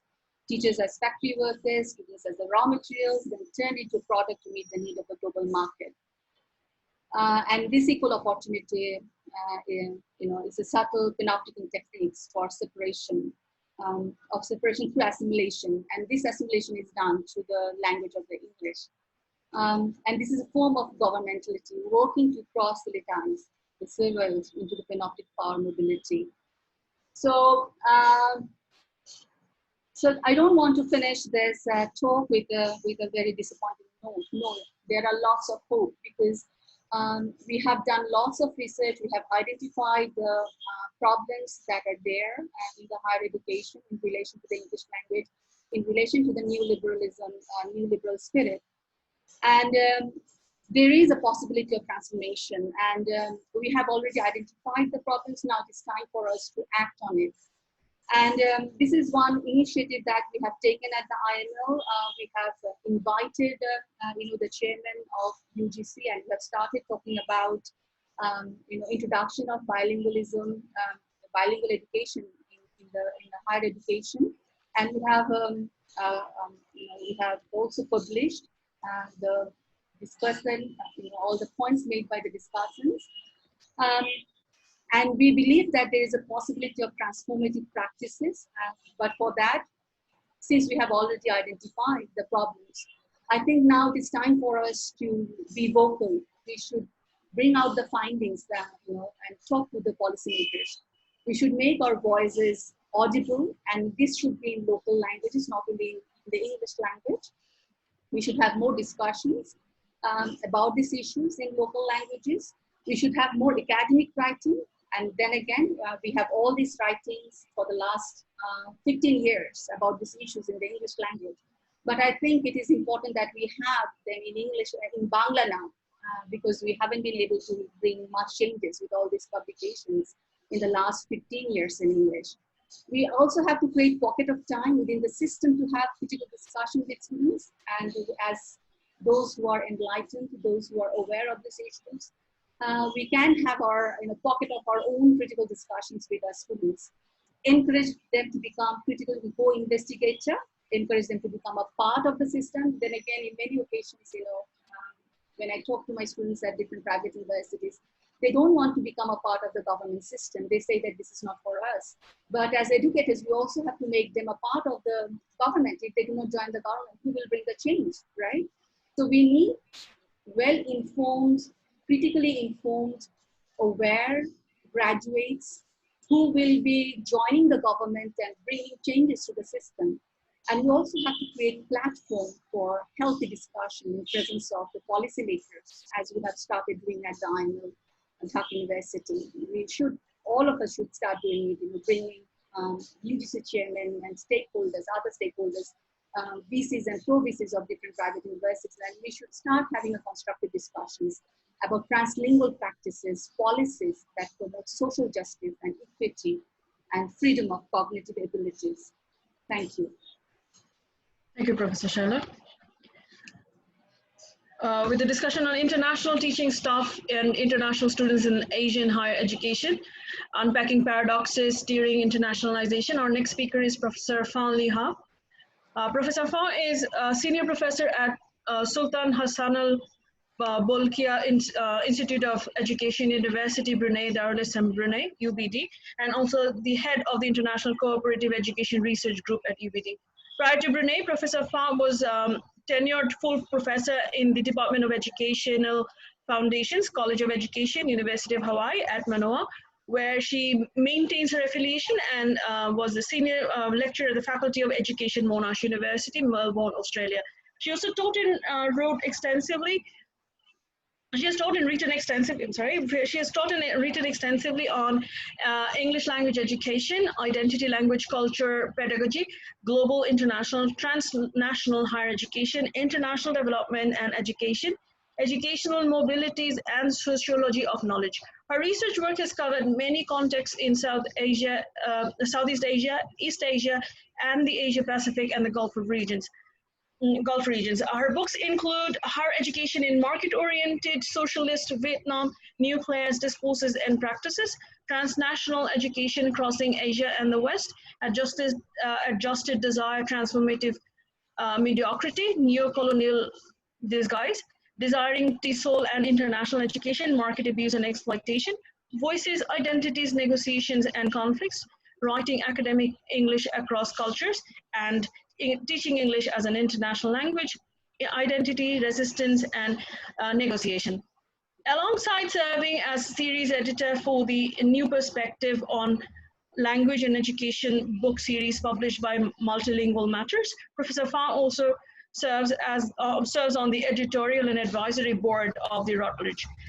Advances in teaching English as an English language, and the forthcoming Education Research in Global Context book series with Emerald Publishing. She served as teaching issues editor for TESOL Quarterly and has also served as the editorial board of several international journals, including Language and Education and Journal of Language, Identity and Education. Let us all welcome Professor Fan.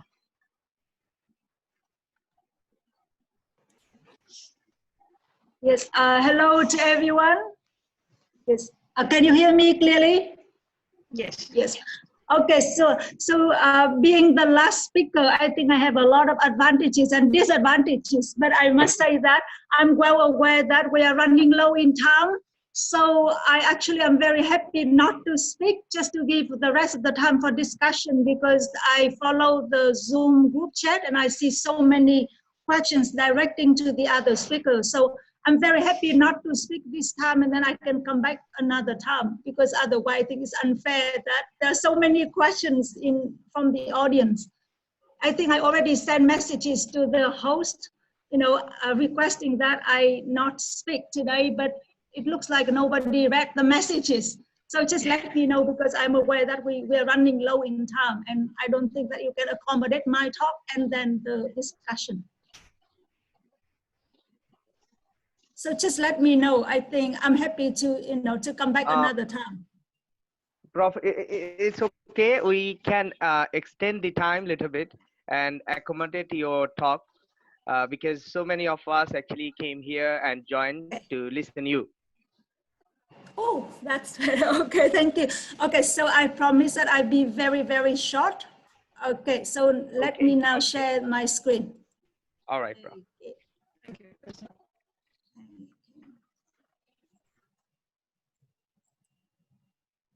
Okay, so first of all, let me thank the Prague Institute of Languages at Prague University for inviting me to speak today and to join all the other wonderful speakers from different countries. And and so the title for my talk today is International Teaching Staff and International Students in Asian Higher Education, Unpacking Paradoxes and Steering Internationalization. So just a few days ago, I gave a talk also to colleagues in Bangladesh, in that talk, I focused in particular on English, EMI, and internationalization. So probably in this talk, I'm not going to repeat what I've talked a few days ago, but also from what you have heard from all the other speakers, you know, so much has been covered. And I must say that I enjoy the talk, and then I benefit so much from being the last speaker so that I could just refer back. Right, so now, so basically my talk will focus on a very different issue, different matter in the bigger picture of English, EMI, and internationalization and higher education. And why I focus on international teaching staff and international students, right? So we all know and we all heard about all these terms at internationalization of higher education and transnational education, or EMI, right? Right, so yes, because international staff and international students are or have been regarded as the driving forces of internationalization that are being promoted everywhere and actually is taking place very strongly in full speed throughout Asia in higher education, right? And at the same time, I very much like to focus on the multiple meanings and discourses associated with the very concept of international. What do we mean by international? There's so many ways to talk about it, but bear with me. I'm gonna take you step by step to what I mean. Right, so I also like to, you know, as I said, my other colleague, the three other speakers have covered a lot, so I'm not going to go into detail, but I just want to maybe just briefly refer to some of the main debates and issues associated with English, AMI, and internationalization. So there are so many kind of, I would say, competing or diverse discourses and foci and understanding of internationalization. You know, so people, in a lot of scholars may focus on mobility, like student mobility as a part of internationalization. Some scholars focus on the internationalization of the curriculum, and some scholars focus on the cultural politics of internationalization, and some others focus on the commercialization or the neoliberalism within higher education and internationalization. So that's it, there's so many. Right, and some scholars, you know, mainly or just simply focus on the trends and tendency and new development of internationalization. And at the same time, we also have a lot of, you know, the existing scholarship on the cultural politics of English now actually has also been extended to cover transnational education and EMI. So in other words, English, transnational education, English medium instruction, and internationalization, they all intertwine, go hand in hand. You know, it's very difficult to separate, you know, one from the other anymore. Yes, and in the midst, again, this background, there is a lot of literature on focusing on international teaching staff and international students in transnational education and in, you know, English medium instruction programs throughout, I would say, throughout Asia. So, you know, you could, you know, look for any of these references and you could see what debate are there, right? But I must highlight that a lot of the existing debate and issue focus on critical, you know, I would say a lot of the, you know, problems and issues associated with ethics and sustainability of internationalization. And of course, English and EMI are the bad guys. They are often seen as, you know, the causes for so many problems that are inherent in Asia's higher education, right? And so within the scope of my work over the past, I would say 2 decades, I have been conducting a lot of research on, you know, international student and international staff in different higher education contexts in China, in Malaysia, Thailand, Vietnam, Singapore, Saudi Arabia, and the UAE, just to name a few. And then within my studies, I focus on, sometimes some particular groups of students and staff, and sometimes on a mixed group of the participants coming from all different backgrounds.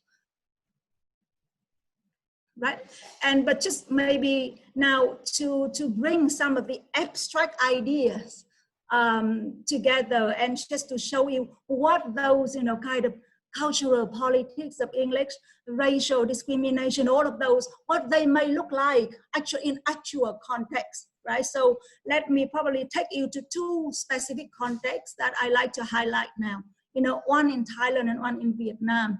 So the one in Thailand, I'm going to focus a little bit on the Western international teaching staff working or teaching in different EMI programs in Thai universities.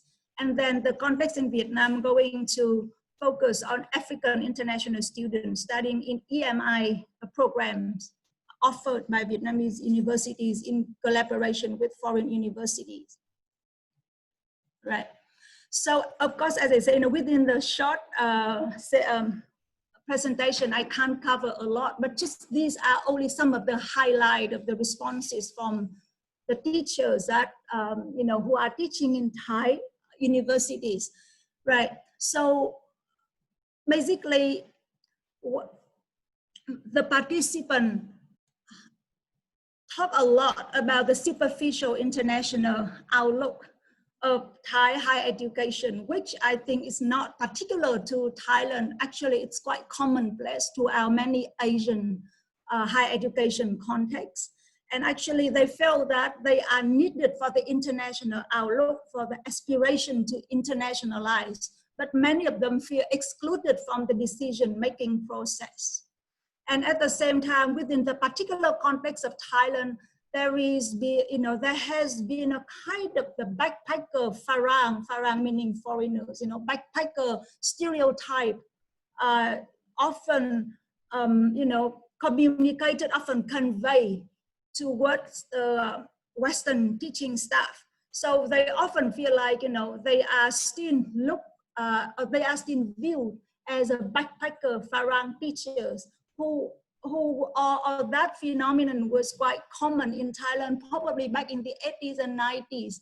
But still, these teachers feel that they are still subjected to that kind of stereotype, regardless of, how much the society has changed and regardless of the aspiration for internationalization in Thai higher education.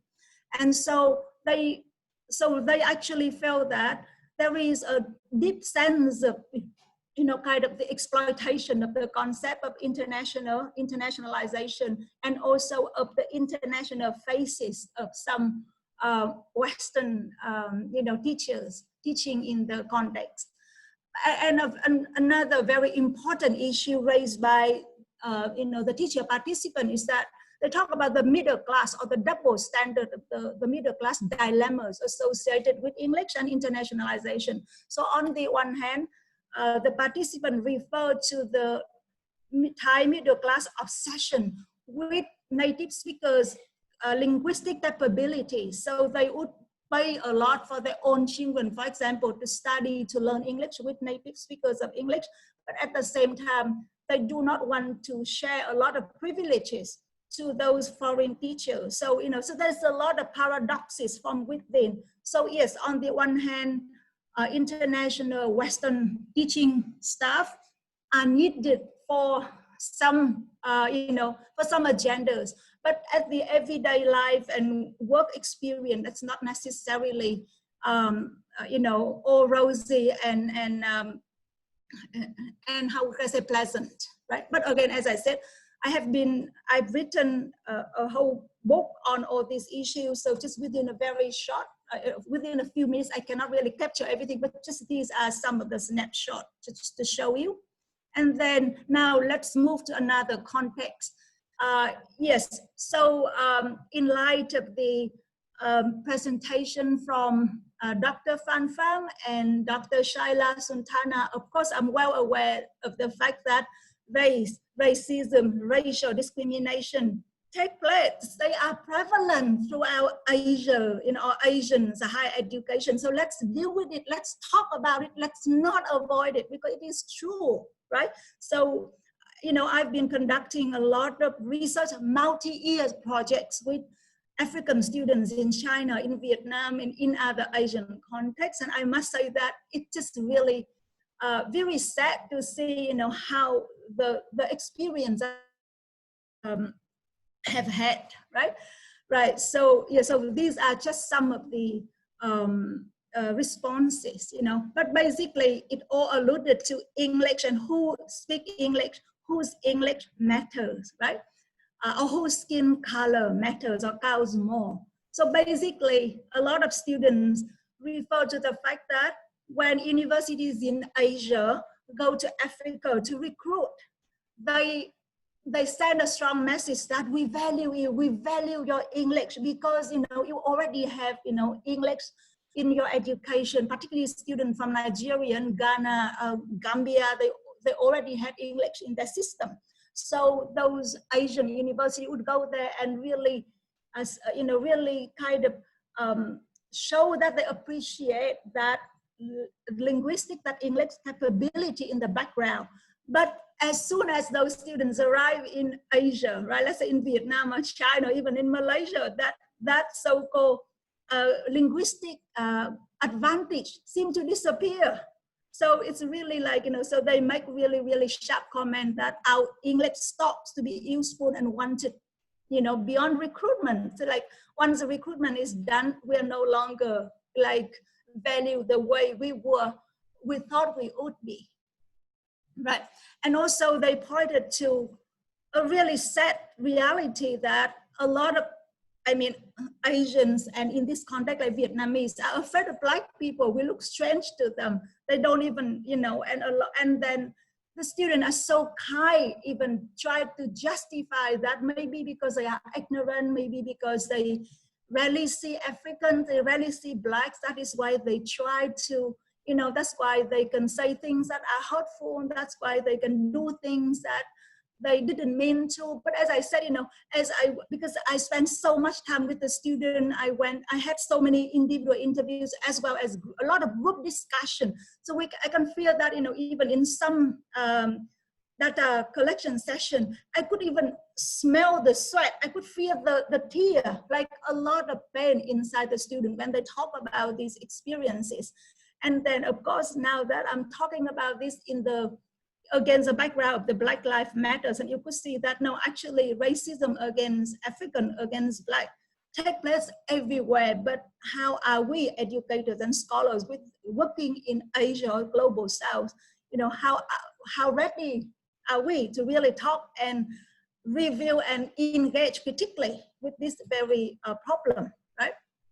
And also a lot of these students, they are, you know, they are doing master's program in EMI degrees in different, like in some Asian universities, and in Vietnam, the degrees were offered by local Vietnamese and foreign universities.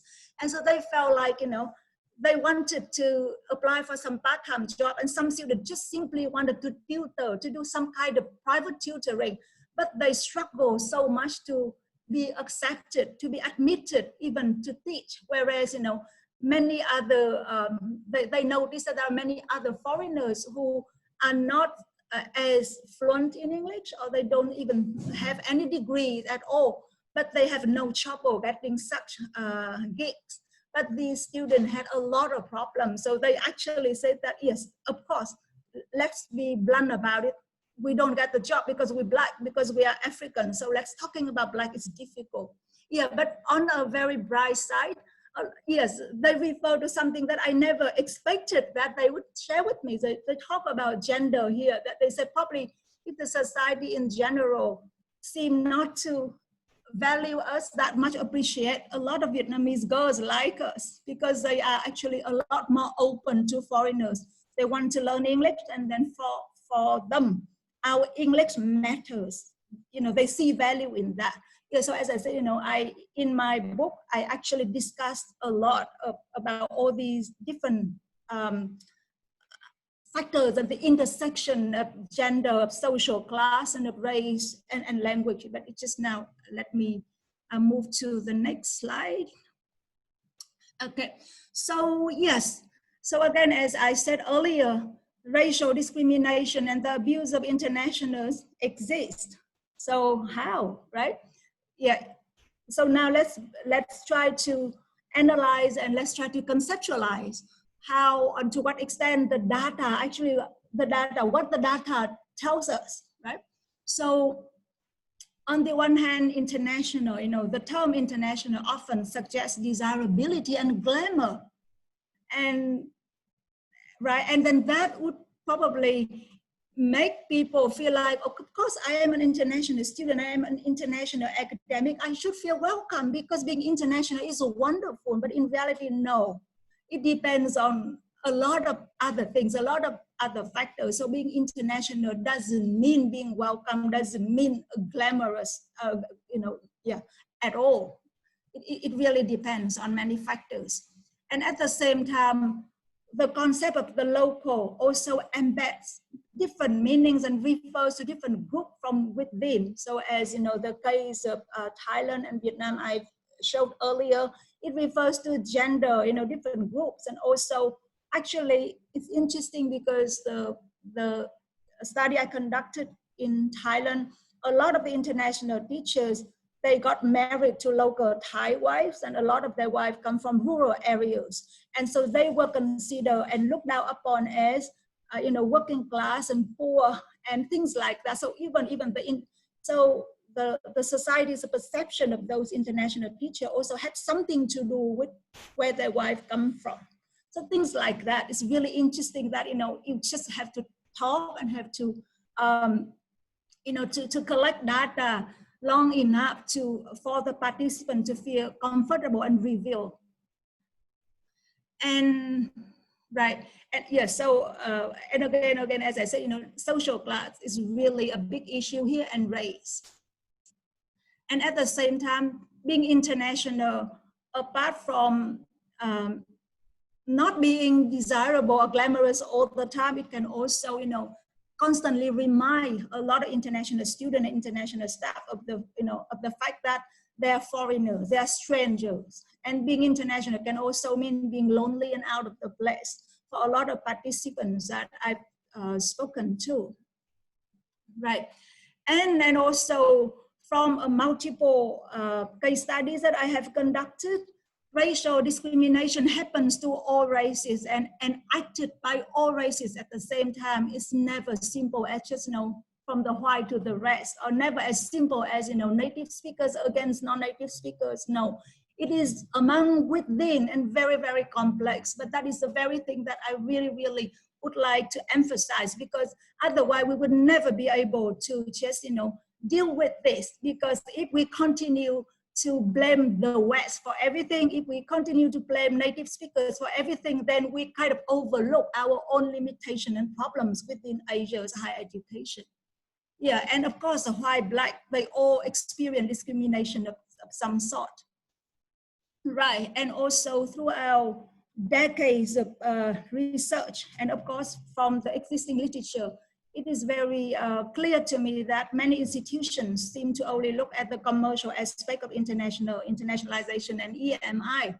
And that, again, echoes Dr. Shayla Sultana's talk about neoliberalism, and everything is market-based. But yes, so the international has been abused and taken advantage for that very commercial neoliberal aspects of internationalization, right? Okay, so as I said, if you are interested, that is, in this book, I discuss in detail a lot of the point that I have presented. Now, but on a different side, I must say, moving beyond that, I wanted to acknowledge new scholarship on student and staff mobilities in Asia. And so my most recent scholarship focuses a lot on inter-Asian or South-South student and staff mobilities. And right now I'm guest editing 2 special issues for 2 journals with particular focus on inter-Asian South-South student and staff mobilities for research in comparative and international education and for globalization, society and education, both these two special issues will be published next year and in the next 2 years, right? So in the new scholarship, and yes, of course, from some other scholars as well as from our own work, we are dealing with critical issues again, you know, within Asian higher education. There are a lot of issues associated with the over promotion as well as the fast and rush promotion of English and EMI. And of course, there are problems with other languages being sidelined, being, you know, undervalued, and also the disappearing of a lot of scholarship in local languages. As I said, a lot of our audience have noticed that and have raised that, you know, issue in your question in the chat room. So I just want to acknowledge that we are paying attention to that, right? And yeah, but at the same time, I also like to highlight that, you know, the new scholarship on student and staff mobilities in Asia also focus and pick up on the note of transformation and kind of an offer implication for new scholarship, right? And so I like to argue that international student and staff in Asia's higher education can really steer internationalization beyond, let me emphasize that, beyond superficial global university rankings or the metrics-driven performance and commercialization and the soft power projection and pursuit. I must say that with my research on, you know, international students in China, I was very disturbed by the concept of soft power, because everyone referred to that as if international students were just a commodity to help China gain its soft power, but it was so prevalent everywhere in the data. And also, you know, Asian higher education, my next argument is that ought to decolonize higher education in its very mentality of submitting to the global rankings and metric driven and the hype for citation. Because, you know, right now, the internationalization of higher education across Asia seem to pay way too much information to, you know, increasing rankings rather than learning and teaching, and also the hype to, you know, to produce more and to get more and more citation. I think is really dangerous and actually really make internationalization kind of a handicap concept. It's not a meaningful concept, because at the heart of internationalization should be learning and teaching experience. And if those aspects are overlooked, and then we really should question what we mean by internationalization and the promotion of EMI. And so I strongly recommend, you know, this short article written by Dr. Sharifa Munira Alatas from the University Kebangsaan, Malaysia, who offer a fantastic analysis and very insightful critique of the global ranking and even the language in which to talk about global ranking, in which we celebrate Asian universities for being ranked, things like that. So I think I just strongly recommend this one. It's really, yeah, but of course people hold different views. Right, and also now that we all know that the COVID-19 is the new reality for all of us, and so I would also want to argue that the COVID-19 has offered opportunities to engage with internationalization in humanistic sense. And so what does it mean? So this humanistic sense of internationalization beyond all the superficial ranking and metrics should inform new scholarship, should inform policy, practice, and pedagogy. And I would like to end my presentation, my talk, with a seminar that my center at the University Brunei Darussalam, you know, just held this afternoon. Actually, we focus on the all-student panel. We invited students from across the university, local and international students, to come forward and to share with us their experiences during the COVID-19, and also what being a student these days in an international education mean. What does it mean? And we are so grateful to the students, to our colleagues, that learning, teaching, and being a human being in this current world of a lot of so-called uncertainty and problems, what it means to them. So as I said, I like to end on this note that, you know, it is really time to pay attention to humanistic internationalization, and English and EMI can help with that. English and EMI play an important role. We don't have to discard those two, but yes, at the same time, the human side is really important too, and then we must not lose sight. Yes, so thank you very much. Thank you. Thank you, Professor Kong. Thank you very much. Sorry that it had to be so rushed, but we are running out of time a little bit. And so I'll open up the question answer. We will be allowing a few question answers. We have a bit of time. We will extend a bit of time, and I will hand over the moderation of the question answer session to Moshir. Okay, thank you. I'll be very fast. We'll take only few questions. Can you hear me loud, clear? Hello. Go ahead, Moshir, please. We can Okay. hear all of you. All right. All right. So one of the questions that I want to begin with, while Rafi Saleh has asked, while embracing uniformity, are these ASEAN universities sacrificing their culture and linguistic diversities? So it might be towards Professor Azira Hashim. Prof, would you like to answer? Yes, I'll answer very quickly. Yeah? Yes, it's true that actually with all the uniform processes that are taking place, they're trying to create a common higher education area in ASEAN. English is the language that's used, of course, yeah? But I think there are many advantages to what is happening as well. I think students get to experience different education systems, and I think there's opportunities for working towards narrowing the development gap between different universities in ASEAN. We've got universities that are more developed and universities that are less developed. But to counter actually the use of only English, I think there are many efforts that have to be taken into place. For one is that perhaps there should be a discussion about regional approaches to teaching English as well as other languages. And then I think that opportunities and efforts also in events that are run by certain universities like summer schools, Southeast Asian summer schools, and where teaching of different languages in the region is actually encouraged. So there are efforts that are being taken place to actually ensure that some attention is paid to other languages besides English.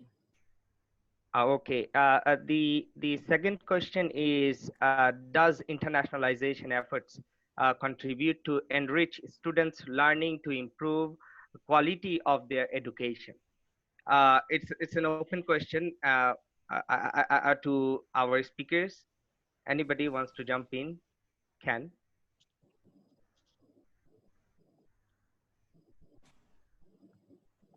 Prof. Leha, would you want to address this one? Would you like to address? Can you repeat it again, because I missed, I lost the connection before. No I problem. didn't know what questions. No problem.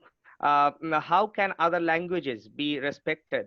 No, this one, not this one. Does internationalization efforts contribute to enrich students' learning and improve quality of their education?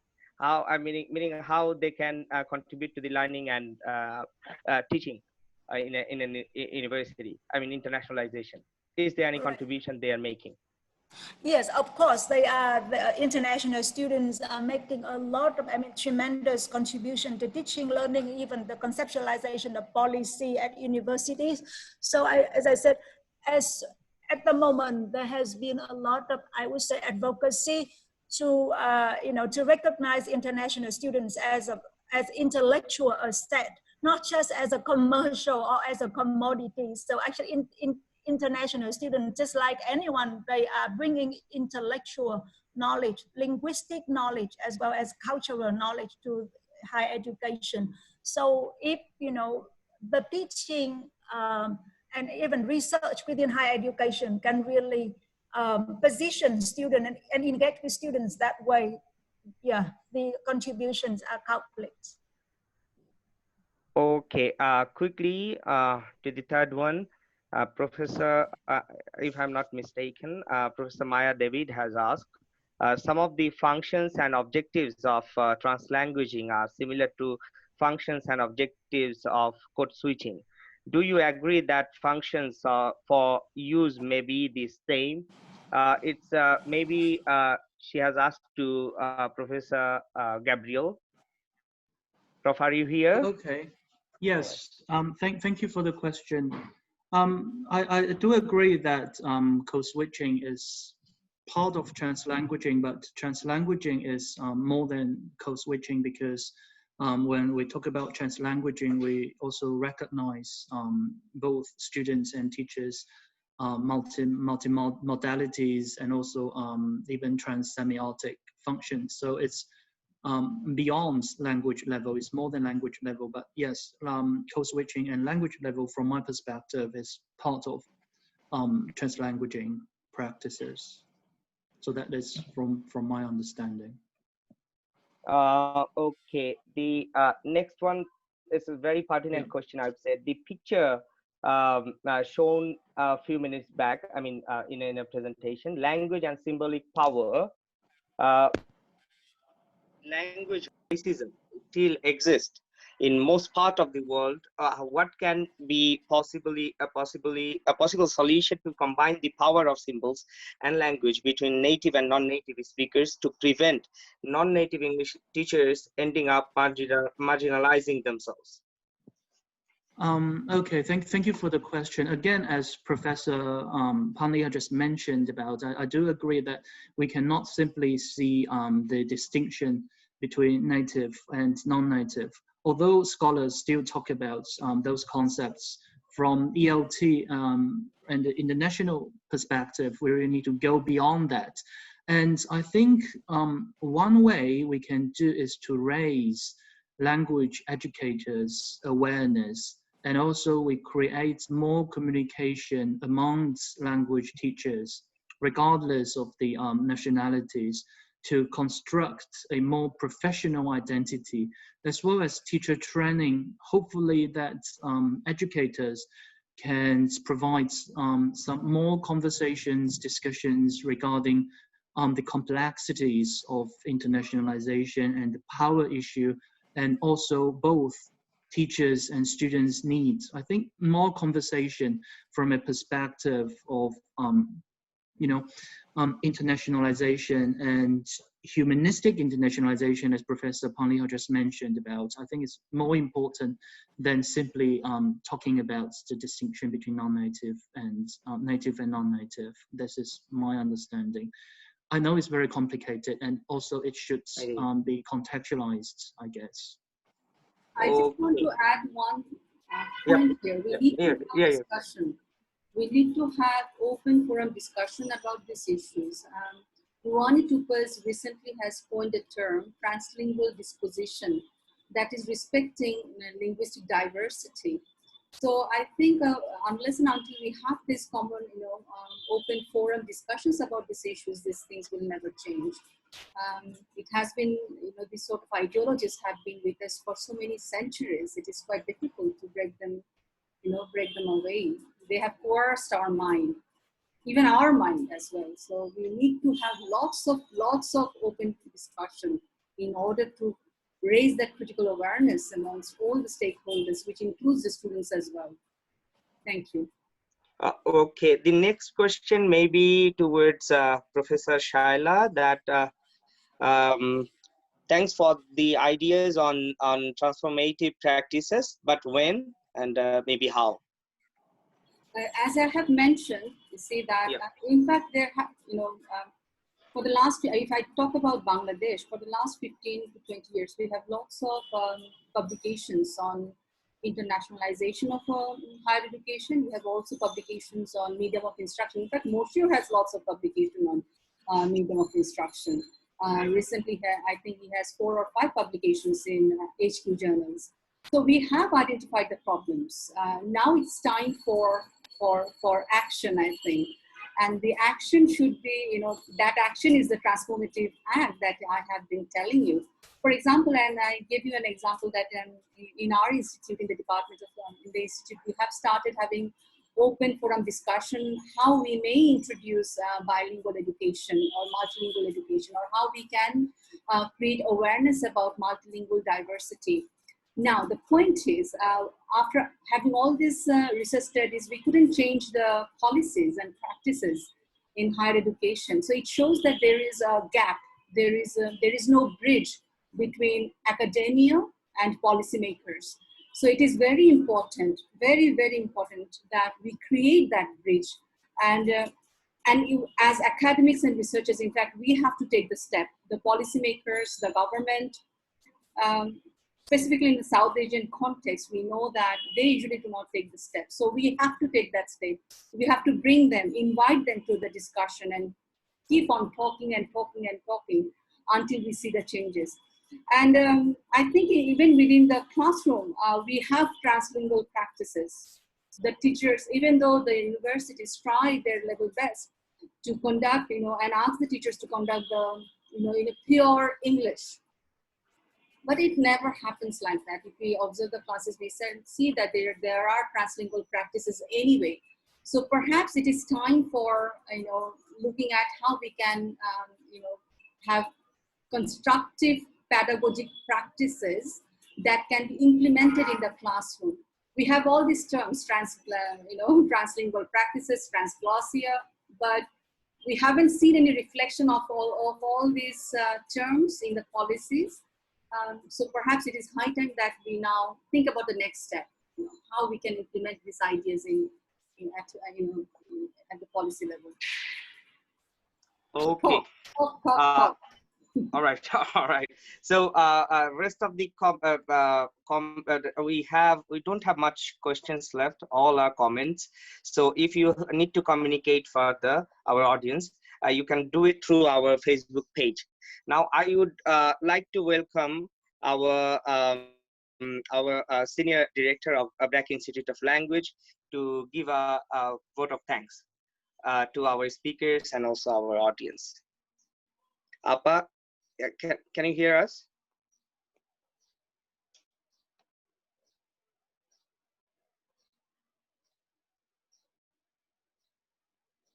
Can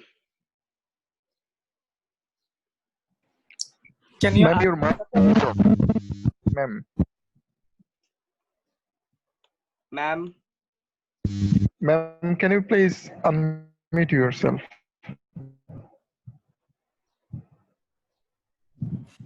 Didn't want to be disturbing anyone. Greetings, everyone. I would like to extend my heartfelt thanks to all webinars such a success. I am most grateful to the speakers, Professor Azira Hashim, Professor Gabriel, Professor Shayla Sultana, and Professor Faliha for considering our platform to share their wisdom and knowledge. I'm also very thankful that so many language and education practitioners from all over the world have participated in the discussion. I effectively utilize the knowledge gained today. Also, I hope that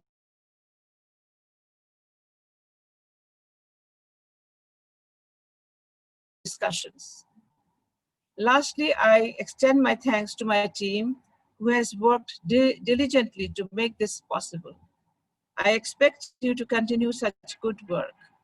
On that note, I would like to close today's session. Goodbye.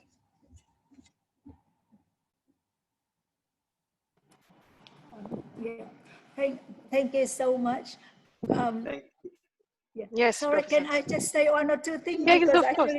Yes, sure. I just saw some new questions on the group chat, and maybe I just take the liberty to respond very quickly. So there is a question that besides English, is there any other languages that, or are there any languages can also serve as, for the purpose of internationalization of higher education? So my simple question to that is that every language can serve as a language of internationalization.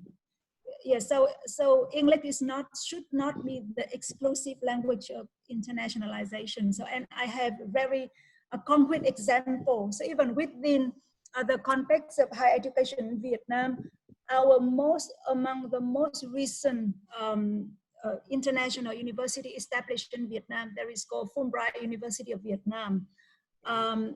joined through the partnership of the US, like the US Congress and the Vietnamese government. Actually, Vietnamese and English are the medium of instruction. So the university make it clear in their policy that English must not be the sole language of instruction. So I think that is a very good move.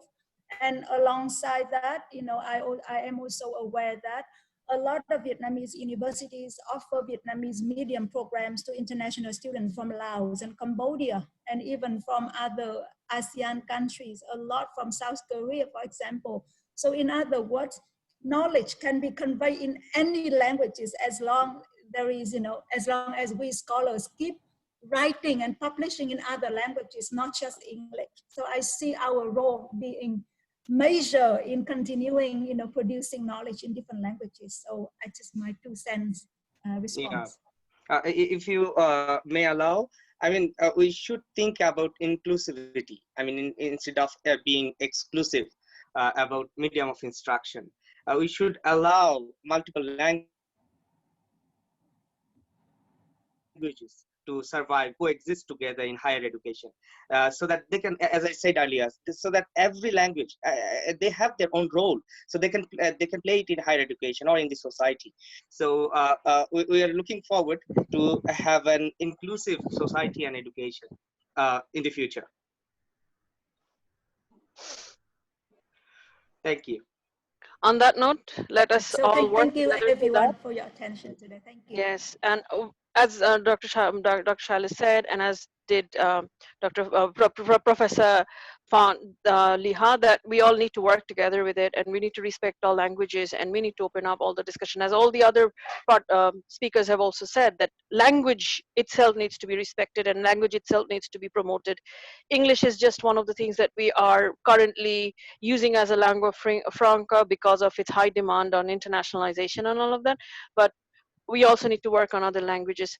So with that note, I suppose we will end today's session. Thank you very much.